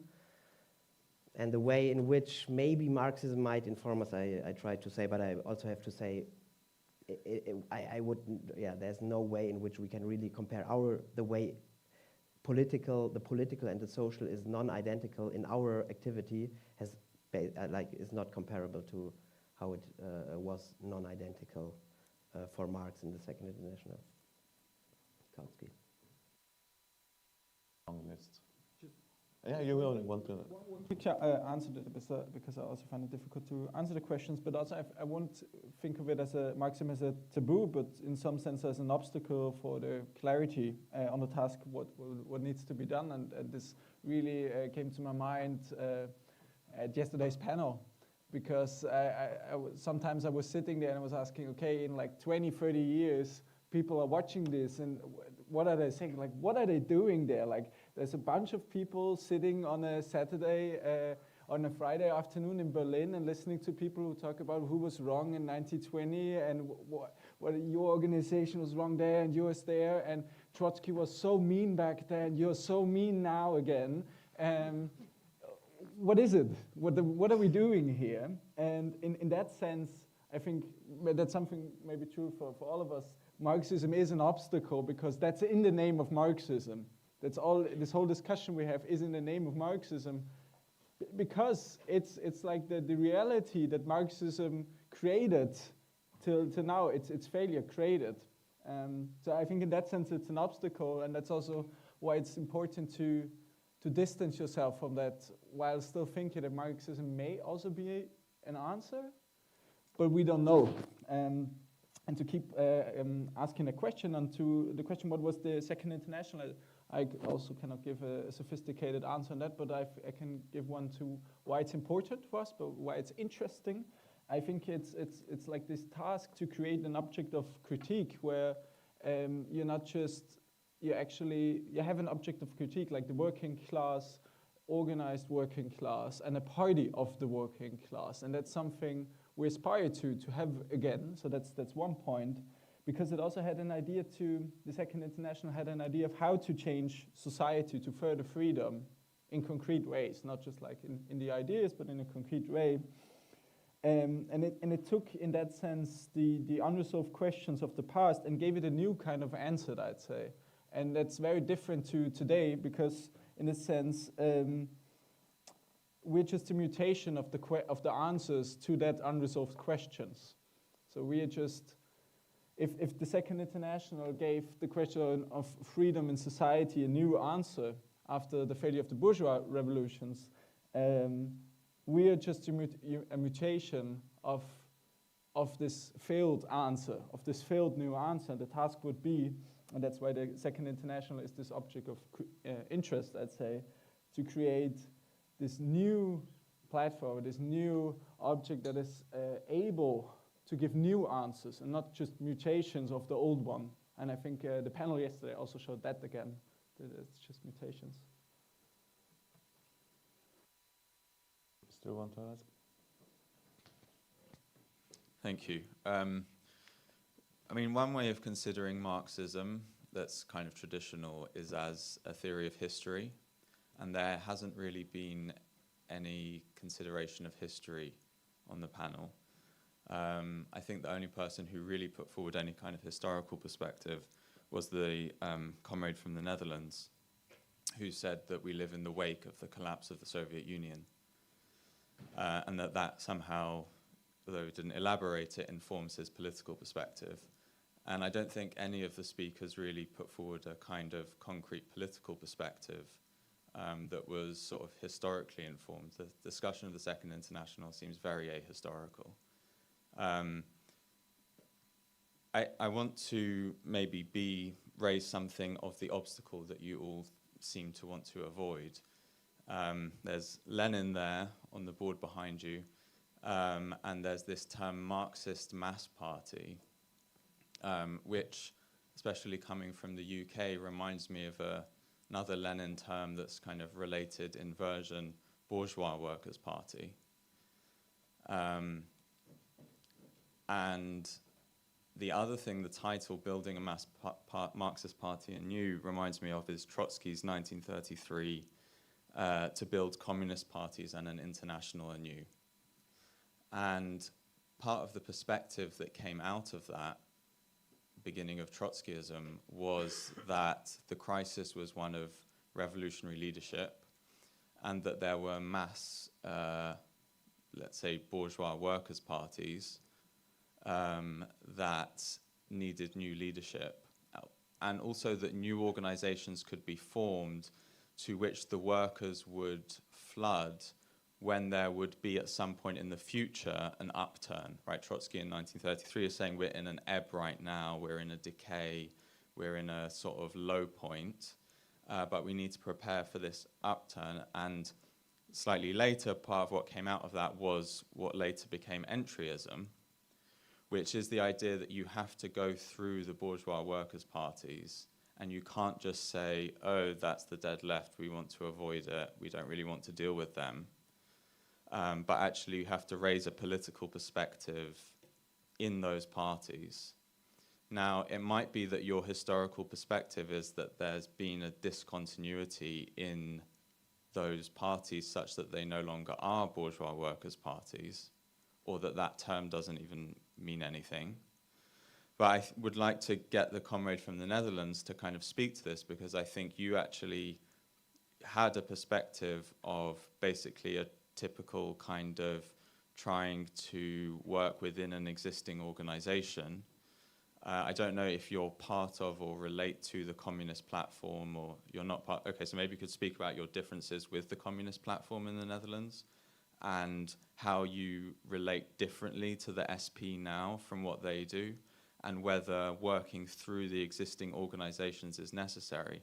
Because one alternative to the kind of civil, social, pre-political work that a lot of you are proposing, or one problem with that might be that every time you go out and try to do that, you're still going to encounter the legacy of the dead left in layers of activists which are spontaneously produced despite you, and that without having a political perspective towards that, you're never actually going to find this magic place where it's just normal people that you can organize.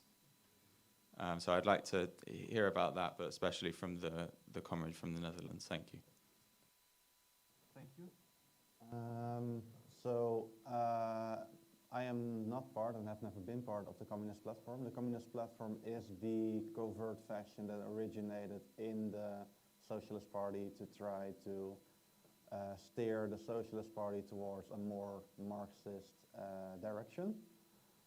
So I think that there is maybe a semantic, but at least a small difference between entryism and what we did, even though the end result was still a split and a new party, in that we weren't, I was closely affiliated with Communist platform, like I knew all the people, most of the people in them. I agree with 80–90% of the politics, but I never became a member because of differences in opinion on specific organizational things.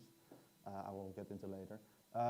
But this group, the Communist platform, and the clique around it, like their fellow travelers, they really originated in the Socialist Party. I joined the Socialist Party. I was a Marxist, but I never considered joining the new Communist Party of the Netherlands because it's a tiny, very sectarian place where you have to follow very strict ideological guidelines. So I joined the Socialist Party, and I really just, as a fresh member, especially as a young person, thought, oh, I can do something here. And then, especially within the youth, a realization started to occur like, this isn't going anywhere, and everything that we propose is getting shut down.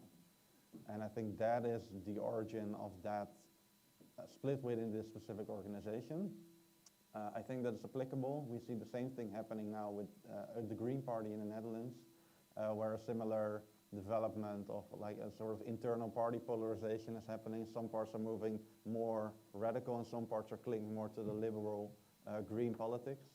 And it might result in a similar conflict. And I think that about covers our split. Can you maybe? Do you seek realignment with the SP? Are you demanding them to accept you as a faction?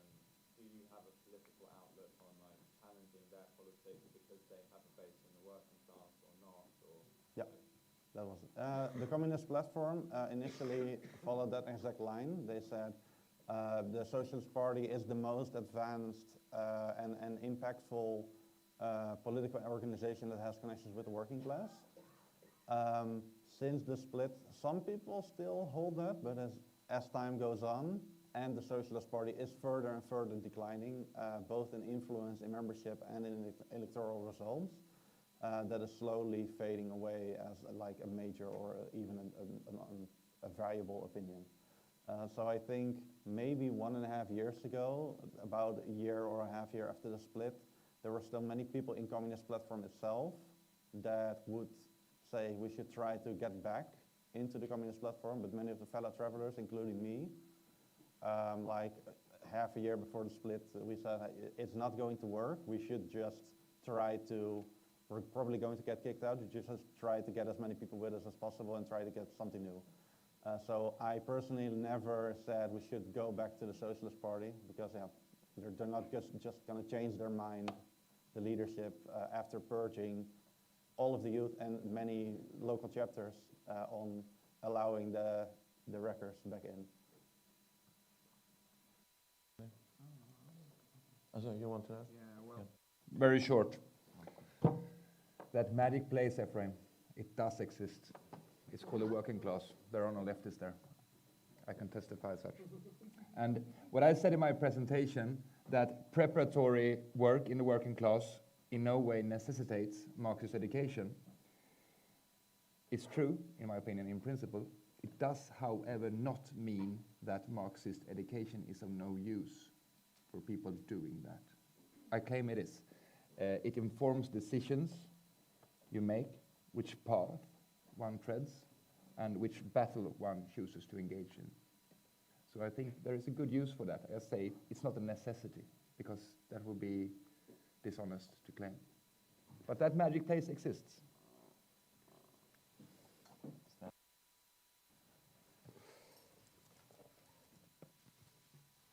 Thank you very much. That was a perfect segue, thank you. I'm going to direct the first part of the question to Johannes specifically, sorry. I'd quite like you to talk about, in more detail, what's next for the Socialist Learner, which you have talked about in other places and you've talked about to me, but you've made reference to that there will be there's a separation between your sort of practical organizational work and a kind of intellectual work. And I'd quite like you to flesh that out just so you can get responses from the other panelists on that and to see where your disagreements might lie at a kind of tactical level, which you've already alluded to is differences in tactics are often also kind of ideological, intellectual disagreements and rely on different interpretations of history. And related to that, I'd like to ask, because I think this is relevant to everyone, what's the meaning of working class independence? Because I think especially Jim and Johannes have talked about independence, but primarily in terms of independence from the state. So civil society organizing independent from the state. Whereas I think there is another conception of working class independence which is political. Right, and where does that come in? That is working class independence from capitalist politics, and I suspect that the agreement may be that that's just not on the table. Thanks. So I'll try to be brief, because I could also be very unbrief on this, and I don't know to begin with how this will. If this will be the path taken by my organization. That's an open question still. But I think about, like I said, two levels of activity kept separate. One is building structures of independence in the working class. I only really know well workplace organizing, but what Jim is speaking about in tenants and similar is also, I mean, I'm not against that. I think one difference though is that Jim explicitly says, the kids that are being tutored. Sorry, I think one difference is that Jim has explicitly said that they aren't really going to the workers. They aren't going to the magic place. Those kids who are being tutored aren't necessarily working class. Sure. But my point is that I'm not saying that workplaces are sort of the only arena for this. There might be others also. I just don't know them, so I can't speak for them. So you're talking about working class independence in relation to the state, indeed. But it's also independence from sort of existing trade unions, in a sense. So it's about building muscle, I would use as an analogy, in the working class. Muscle to do something, which in Swedish context is non-existing today. I mean, Swedish unions don't even know how to strike, you could say. So not even the most modest liberal bourgeois horizons of working class activity is today present in Swedish context. So that's the scene for that. I don't know if I could go into much more detail about how to do this, but that's a different panel, I think. Okay, the detail is that people must be adults, not children. Because the way things work today, people are kept in sort of child status. They don't know things, They don't get to decide things. That's sort of the core of the tactics to be used, in my opinion, that people have to be treated as adults, because that's the only way they can learn, if they get to know and if they get to decide. So they own the consequences of their own actions taken, decisions made. That's the only way you can ever develop. Because if you don't know, I mean, what can you do? And if you don't do, how can you think about what you've done? It's in terms of building capacity to even think about striking, I would say. To do anything, really. And the other side, then, is, I mean, I feel a great sort of indebtedness. Do you say that? Indebtedness? No? I'm in debt. Yeah? Yeah, to what you guys are doing. And I appreciate your efforts very much. When I first heard about platypus, I didn't know, I thought it was some obscure philosopher, because we don't call the animal platypus a platypus in Swedish.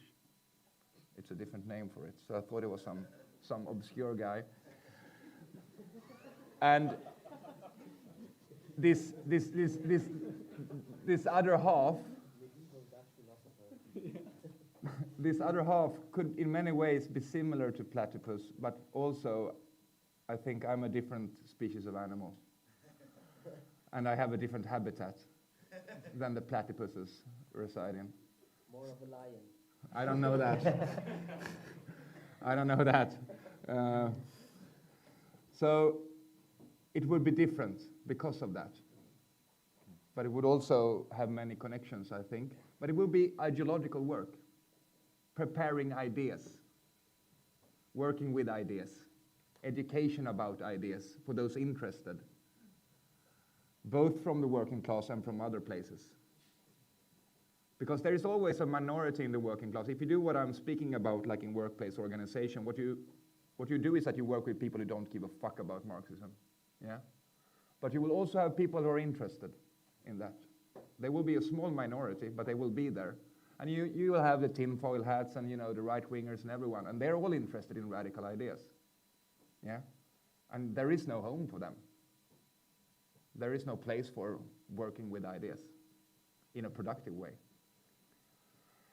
So that would sort of be what I think the objectives are. And so I also like about you your approach of being a combat organization, sort of solving ideological obstacles, etc. And I agree on that task also. Was it any answer to your questions? Yes, that was very good, thank you. You asked for everyone to answer, right? Yes. A bit like not about your plans, but just in reaction to that, I totally agree, like couldn't agree more with what you were saying about being adult and not being adult. Like really this, if you call it magic place or not, like the people we encounter, they are not adults. They cannot organize, they cannot knock the door of their neighbors. And I mean leftists as well as the normal people. Like they are de-educated, de-alphabetized, really. They can't write a letter for their own concern to the institution they have to deal with for their life. They cannot read the letter they get from them, from the state, from a business, from like law, anything, whatever. They can't read it, they can't answer to it, they can't relate it. They are really, the society is very, very disorganized. In being, oh, I'm sorry, but you were both talking about that point. In being very organized, of course, like the capitalist state has them totally organized, but not independently, but as consumers, as people who buy stuff, of people who open their mouths and get shit ideology in and get some money out of them, or at least don't be too expensive for the state or something like this, right? They are really treated like animals and they aren't adults. What we have to do is not encounter them as a working class and working class consciousness, but really establish contexts in which they are treated as adults, can act as adults, can experience themselves as adults, as being responsible for their own concerns in very tiny contexts. Like really, that I cannot emphasize more. And that is the question of independence that you said at the moment, really that. In terms of politics, political independence from bourgeois politics, yeah, that we aren't at that point, but that's definitely the aim of a socialist party that we want to build, like being a socialist party independent of bourgeois capitalist politics. And of course, all the parties that exist at the present are capitalist parties, right? I think I don't have to say this, but also the left party, also whatever, they are the capitalist politics, and they are the politics, they are the parties that made the people like non-adult, childish, unresponsible for their own life people. All these parties are responsible for if it's in the education system, if it's in how they administrate the people in their as citizens, if it's in their jobs, if it's in wherever, in their entertainment, they are deactivated, they are passive, like a passive mass of people. That is what the state and all the parties, including the left party, does to the people to make them non-adults. That's the problem that we face on a like microscopic level to just encounter that de-alphabetization really of the masses, and we encounter it in the roots of society, like really like as you said, kids, and they are workers like sociological. They are all the people we work with are workers, sociological. Like just I don't know if you got it right. What I just mean, like we don't approach them as workers, like in their capacity as conscious working class or fighting working class. We encounter them at the moment as tenants, as parents of kids, workers' tenants. But and that's of course another question about this. Where's the zero magic point, right? Where there are normal people. There are these points, and we try to find them, like in the kids and the parents. Like they are really not. In some ideological, involved in any ideological systems, like they aren't in parties or something. But if you encounter, like the next elephant in the room is of course the unions. Like where do we encounter workers? Not like with some kids and their parents and some tenants, but really what we need to aim for are the workers and the organized working class. And it's very organized in Germany, for example, yeah, right? It's one of the most organized, fighting, effective working class in the world, which means one of the most, or the most administered working class in the world. Like we cannot imagine how impossible it is to step in there as socialists. What people do is in 70 years or something, right? But they are like the best bulwarks. How do you call it? Like the best militarized organizations against socialist interventions, right? They have a 100-year history of being more militarily protected from socialists than the army, for example, right? The army is much easier to intervene in than the unions in Germany. No way. And this is just to see the distance from where we have to go and where we are. We are really less than zero. That's a very interesting point. I think the most interesting from the panel, for us at least, because I see very many parallels with how we operate. Perhaps you've been given the impression that we are a very broad and vague group ideologically, but I think this is one of the reasons why we attract, we specifically don't try to recruit only university students. Most of the members, at least in my chapter, haven't been to university, including myself, haven't been politically active in schools. And what we do, we recruit people through like XR demonstrations in which people are told to go there, do that, and listen to the people who have the leadership. And the same with normal protests. And we get them in, and it's a very easy, low-level, chill-out kind of organization. When you get in, you can just, if you want to like help out, you can just help out, and slowly but surely, we try to give them a little bit of a task, like, oh, can you help organize like a banner painting evening, like put out these announcements, and then we help them out, and slowly but surely, we have to teach each other, especially with the youth who don't get taught any kind of leadership or organizational skills, these kinds of skills that make working class independence, in the end, eventually possible. The same things we see with our adult wing, which is try to organize tenants. There are very little of them who know or have like the self-confidence to go through streets, knock on doors, like he said, or to write a letter, or to speak their mind even at a meeting.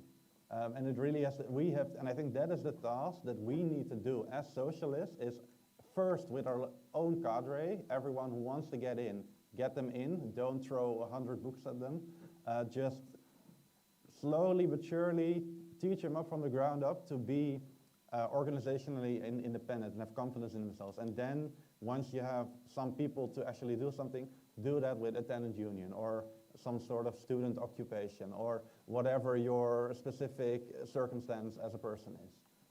And that is, I'm very happy with this session. Thank you. Just very sorry. On the question of independence, because I agree with this analogy, but I don't agree with the analogy of children, because children have the possibility to care for themselves in some way, and capitalist society today withholds people from the possibility to care for themselves. So that's, I'd say the analogy doesn't fit, because that's really the problem we also encounter, that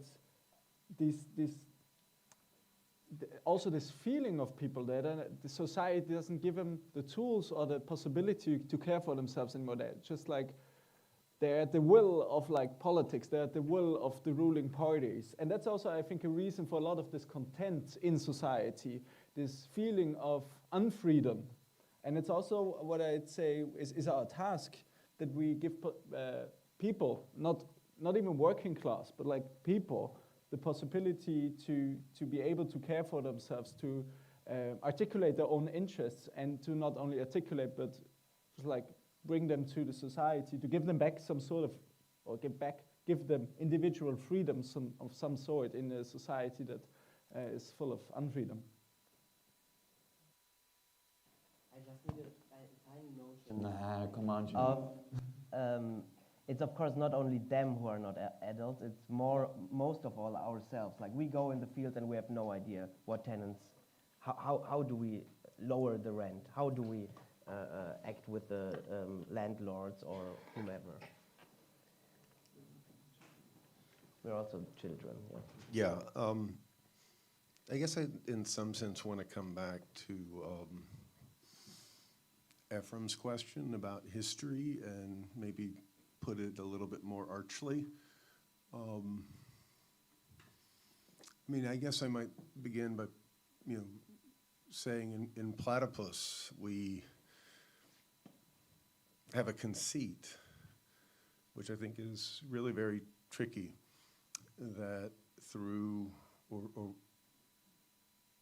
we believe that through our activity, we can begin to experience history, right?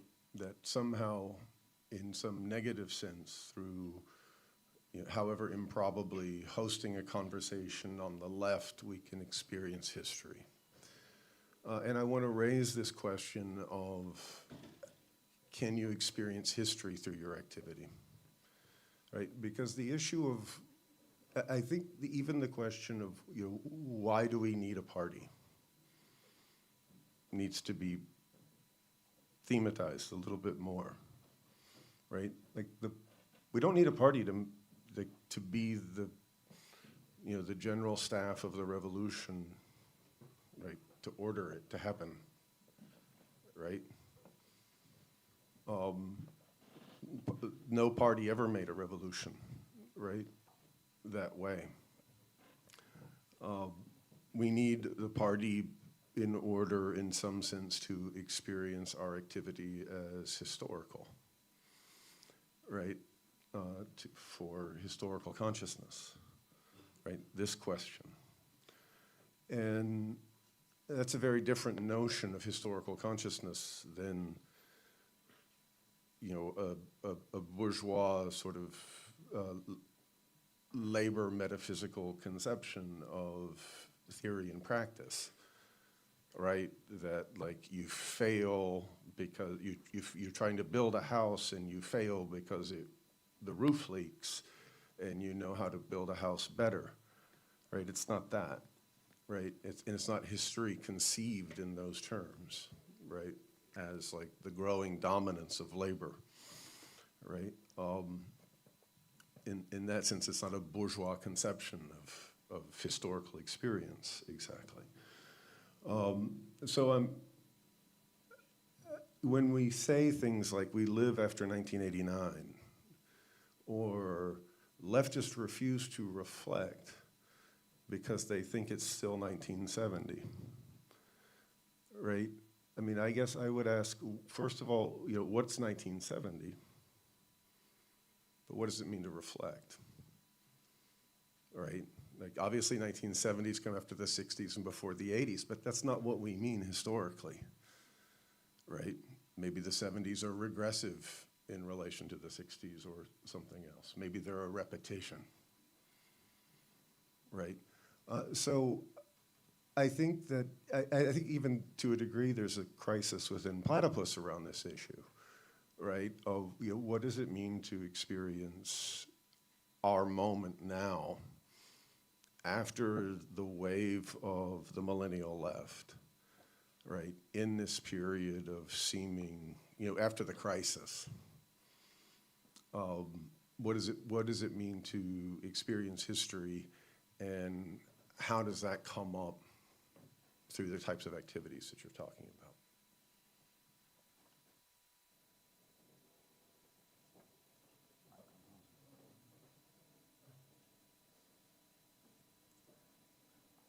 Oh. I don't want to answer, so, but I think I have to. I mean, there's some sense in which I think, as I said, like I can just answer personally, not as the campaign, also not as Platypus. So I failed the question in a way, which is of course something I experienced, or that is a relation of me being here the whole time. Like, do I have to avoid your Platypus questions, or hide from them, or defend against them, or like having a smart move out of them, or something like this, dodge them? And maybe here's the point where I failed, let's say, if you want to see it like this. I can, in a way, but I'm asking also myself, like, how did I encounter history through Platypus, right? And this is definitely one of the most important or only ways in which I did.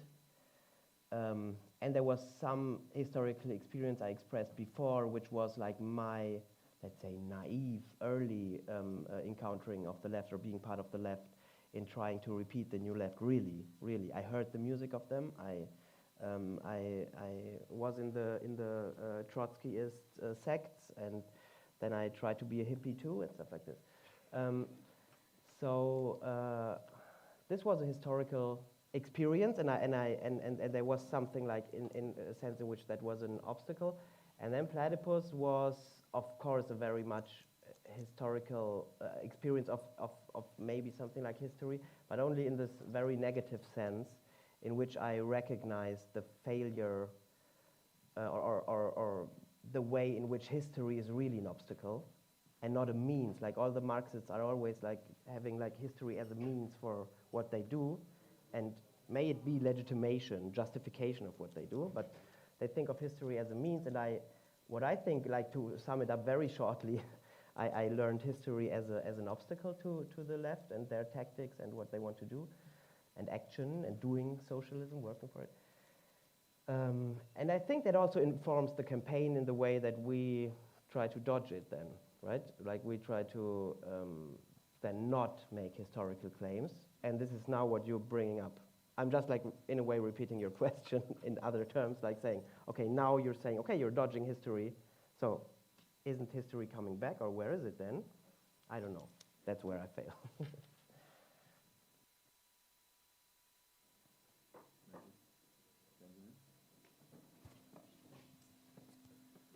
So I noticed that there's a lot of emphasis on the possibility of state capture. If you try to make a party in a context where society is inadequately organized, the party will tend to become capitalist. It will tend to, in some way, be captured by the capitalist state. But there's also the reverse problem, I think, which is that if you try to organize society in a context where there is no image of what politics could be, because the Soviet Union is gone, there's a sense of no alternative, that historical point. has foreclosed the sense of political possibility. So if you organize civil society in a situation where people don't see any political possibility, then you might improve their capacities, but those won't be politically realized. They'll tend to be developed in some other way. You know, instead of creating a master who can be an adult, you create someone who goes, well, there's nothing for me to do as an adult, so I'll become a manager. I'll become someone who goes into finance. The critique of people outside of platypus is often that platypus produces finance people. You know, so what if the issue then is that the civil society activity of the platypus makes the meerkat, the market. It makes someone who is going, well, I can't do anything political, so I have to just go into the market. My life will be a market life because there's nothing else to do.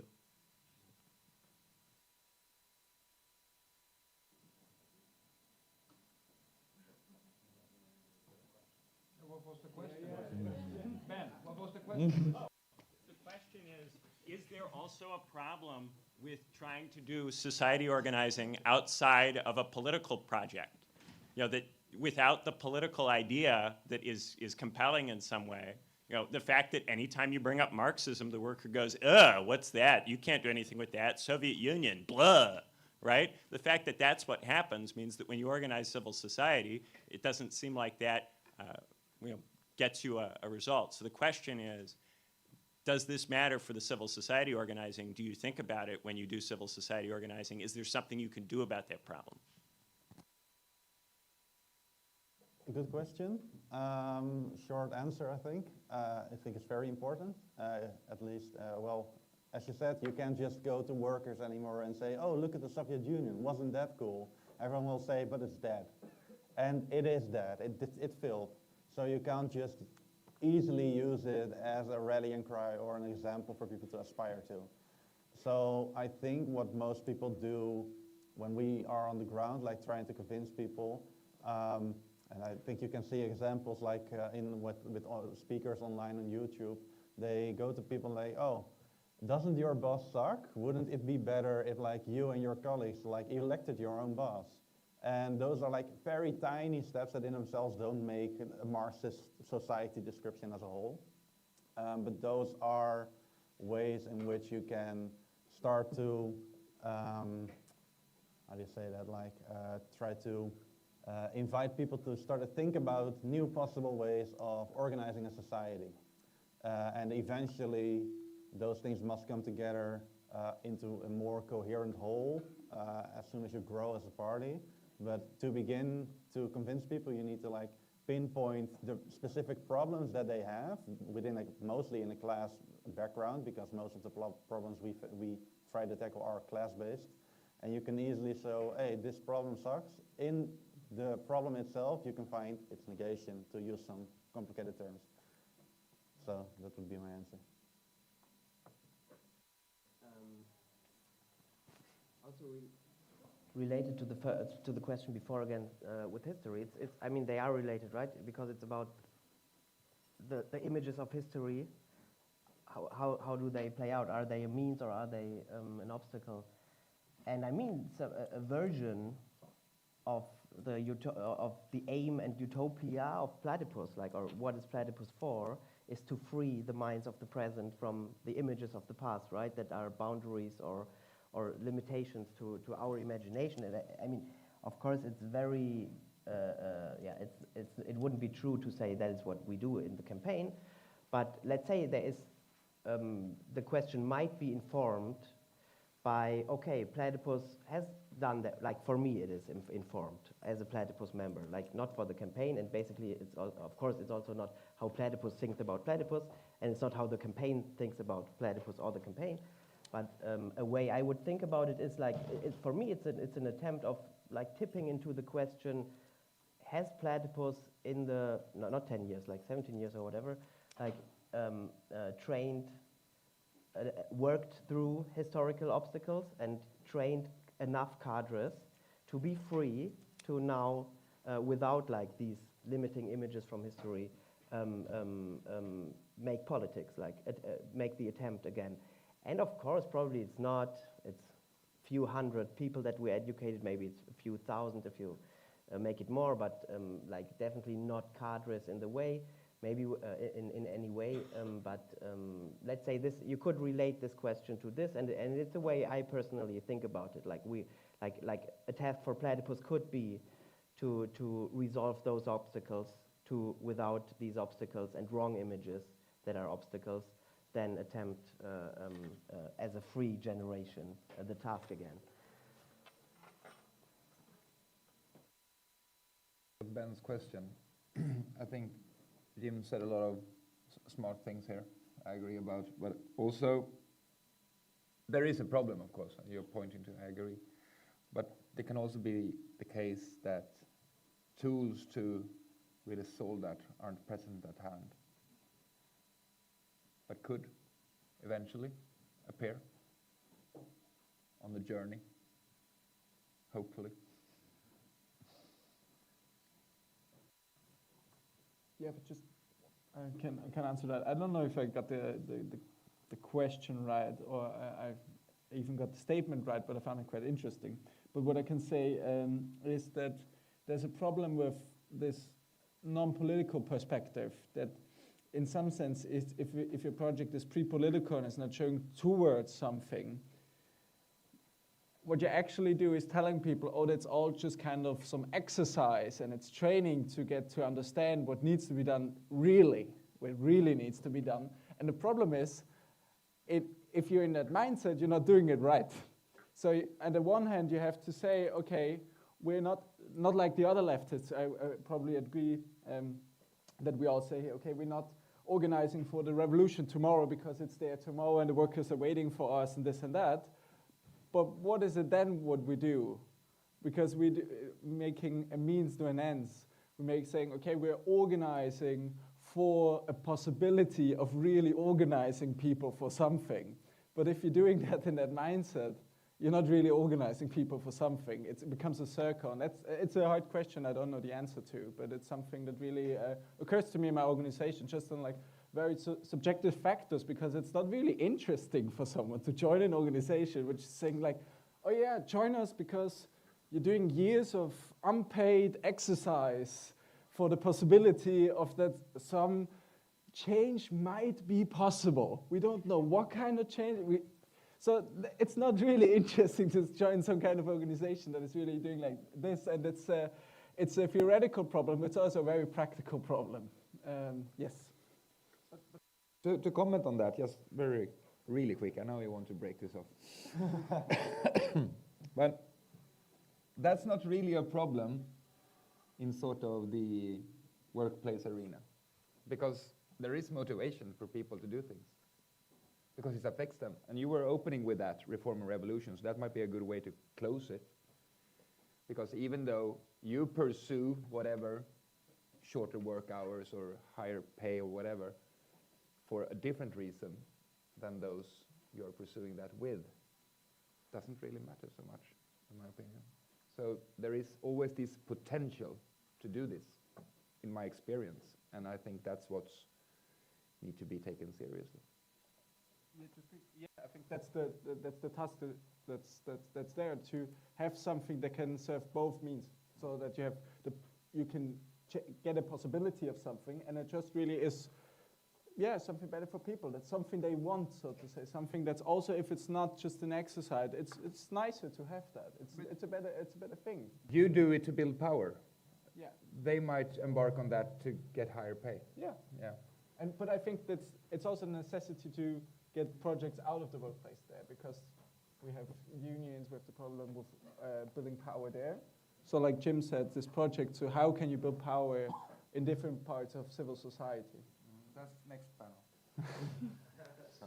I'm sorry, we only have time for one last question, and I would ask you to use it to make an end to the panel. So many people on the list, I really don't know. Danny.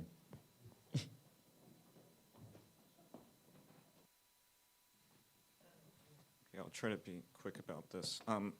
It seems that there was a question about how to judge what we're doing in our practical activity. I'm speaking from the standpoint of the speakers. And my first question was simply, could we just judge what you're doing on the basis of liberalism? That tends to be like a first question that comes to mind. Now, I know if I was to bring this up in certain circumstances, maybe to the tenants union in Philadelphia, they would say, comrade, combat liberalism.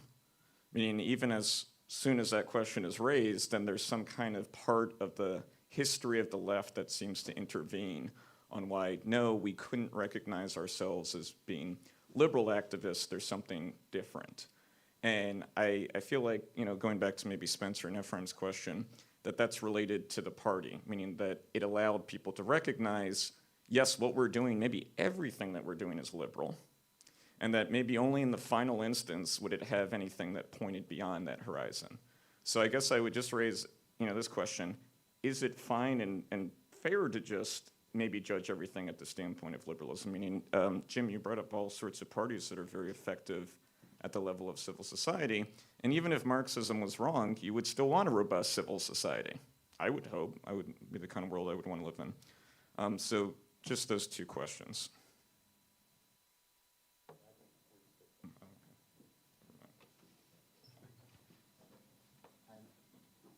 I'm really not. So.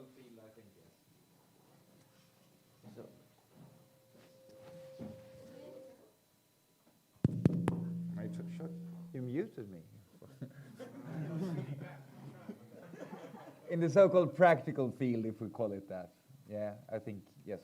So in the so-called practical, but that you're implying something else. Yeah, because I have different motivations. I don't do that because I want to pursue these things in themselves. They're means to an end. They aren't the end. And I think that makes a lot of difference, but not just if you look at that, what is happening here, what is the character of what's going on, then you could definitely frame it like you do. I don't think you're wrong. I think so too. I don't know if I really got the question, but what we do really, or what we would aim for, because as I said, like the task is too big that to really seed the illusion in you as if we would be doing that.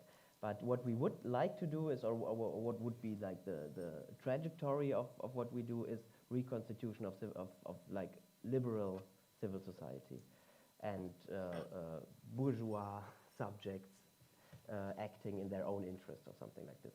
With like in the background knowing there is a boundaries to it within capitalism, right? So, and that these boundaries might make political action that is the party necessary. But we want to try like to find out about this necessity of the party or of political socialist action, not through only or whatever. We know about this, if we know about this necessity, we know about it from reading Marx and Lenin and all the other boys. And but we try to make an attempt of finding out practically about that necessity. Like where do we encounter any in liberal activism any point in which that points to that necessity of socialism, of political action, of the socialist party, like. And definitely there's no point. I mean, there are some examples in which we encounter the state already, like policies or laws that are obstacles to our tiny steps, baby steps. And then we encounter the state a bit, right? But and that would ask for political action or raise the question of political action. Yet it's not at all action beyond the spectrum, like the like liberal politics then. Yeah, but this is definitely the question we try to find out about in practice, right? Like Marx thought about Marxism or his theory, let's say, right, as a means to facilitate the practice, the social activity and activism of the working class, to enlighten what they do. And it's not at all that at the moment, right?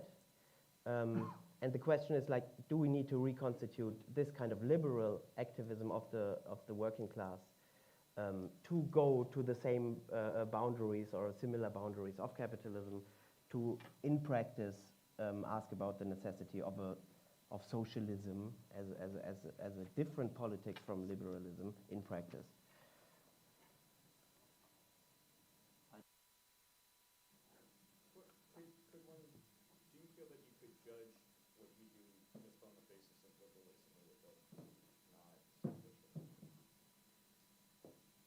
What do you mean? What do you mean exactly on the basis?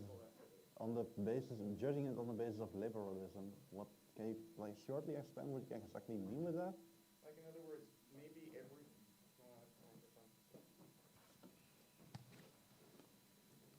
I mean, I think somebody else also mentioned reform or revolution earlier.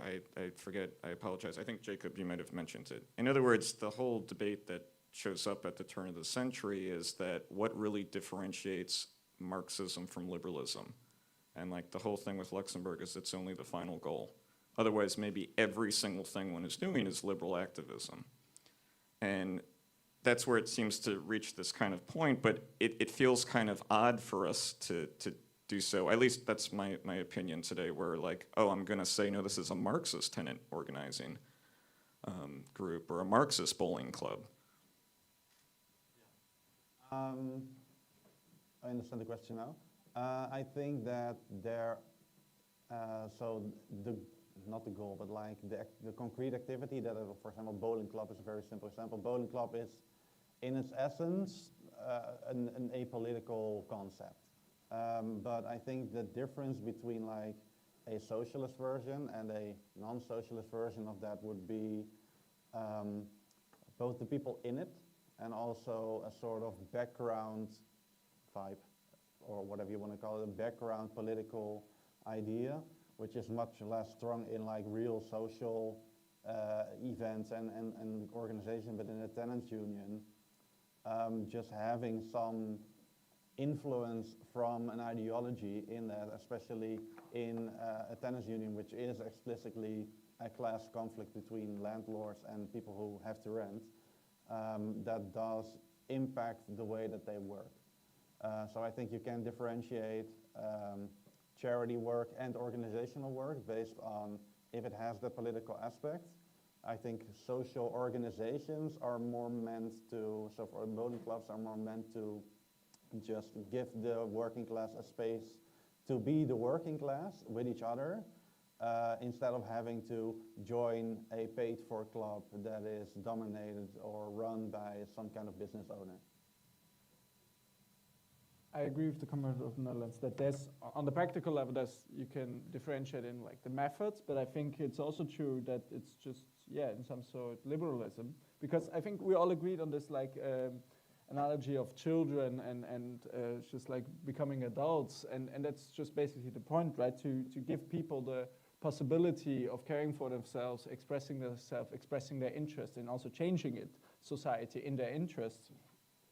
And it's just maybe also then the task for now to, save liberalism from the liberals.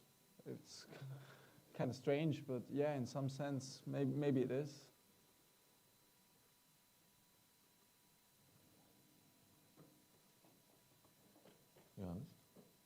I was first answer. Really? Yeah. I said yes. Yeah. Well, so we're done now.